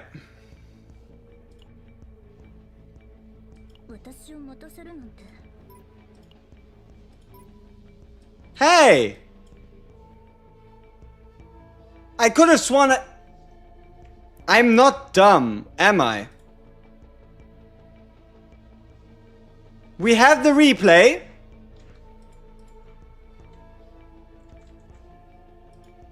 Did I miscount?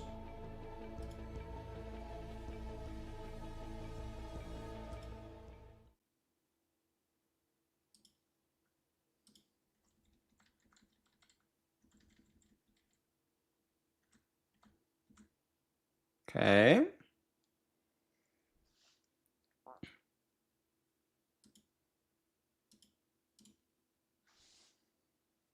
I fit it to full size, sorry. Number 1. Number 2, number 3. Number 4. Huh? Huh? Huh? Huh? Huh? Huh? 1, 2, 3, 4, 5. Huh? Huh? What?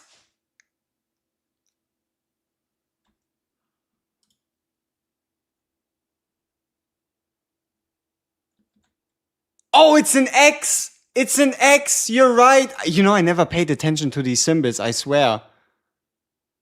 You're actually right. I never paid attention to the symbols. Look, this is adding. This is like down. This is epiphany. This is taking out annihilation shot. Right? I think. Because that's the cards we removed. It's adding in ambush. It's adding in an Echo of Sorrow. But it's a plus. Huh? But it's a plus.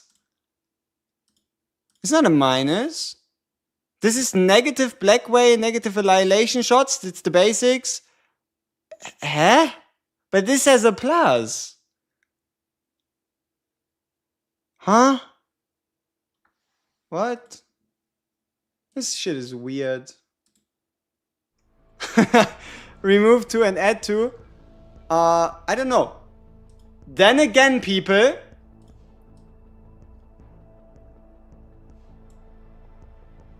Tell me that this isn't clean. Like, sure, there's like technically some cards that could have had a better Godly Epiphany, but there's no basic cards in here. We have a triple Outbreak of War start. But we only have no epiphanies on 2 of our cards? That's hilarious. How did that happen? Ha! I mean, okay. You know what? Maybe we should have sold some gear or something. I don't know. But yeah, the gear is kind of useless. Like, look at this. When a card is exhausted, shield. I mean, I guess you can exhaust a Dirge Bullet by playing it, so... I mean, sure. And this one, I mean, it's a damage increase, but... Yeah, no. I don't know, I think it's a pretty solid deck still. Alright. It's been 3 hours. It's been a pleasure. I know some of you. If you haven't yet, I would greatly appreciate you subscribing, so you don't miss any videos, any guides, anything else like that. And also... not the big stream on the 11th. We're going to have on Tuesday the 11th a stream where I'll try to prepare in advance a auto translation AI whatever system thing so that we can watch the Korean live stream while understanding what they're saying. Just to see if we can learn even more information before the season launch.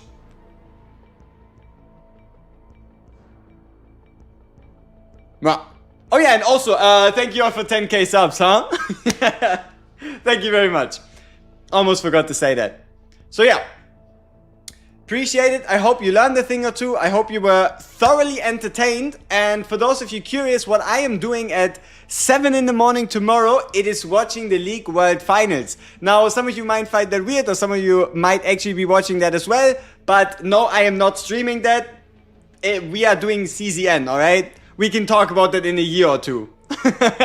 T1 for the win, and we see each other in the next one. Peace.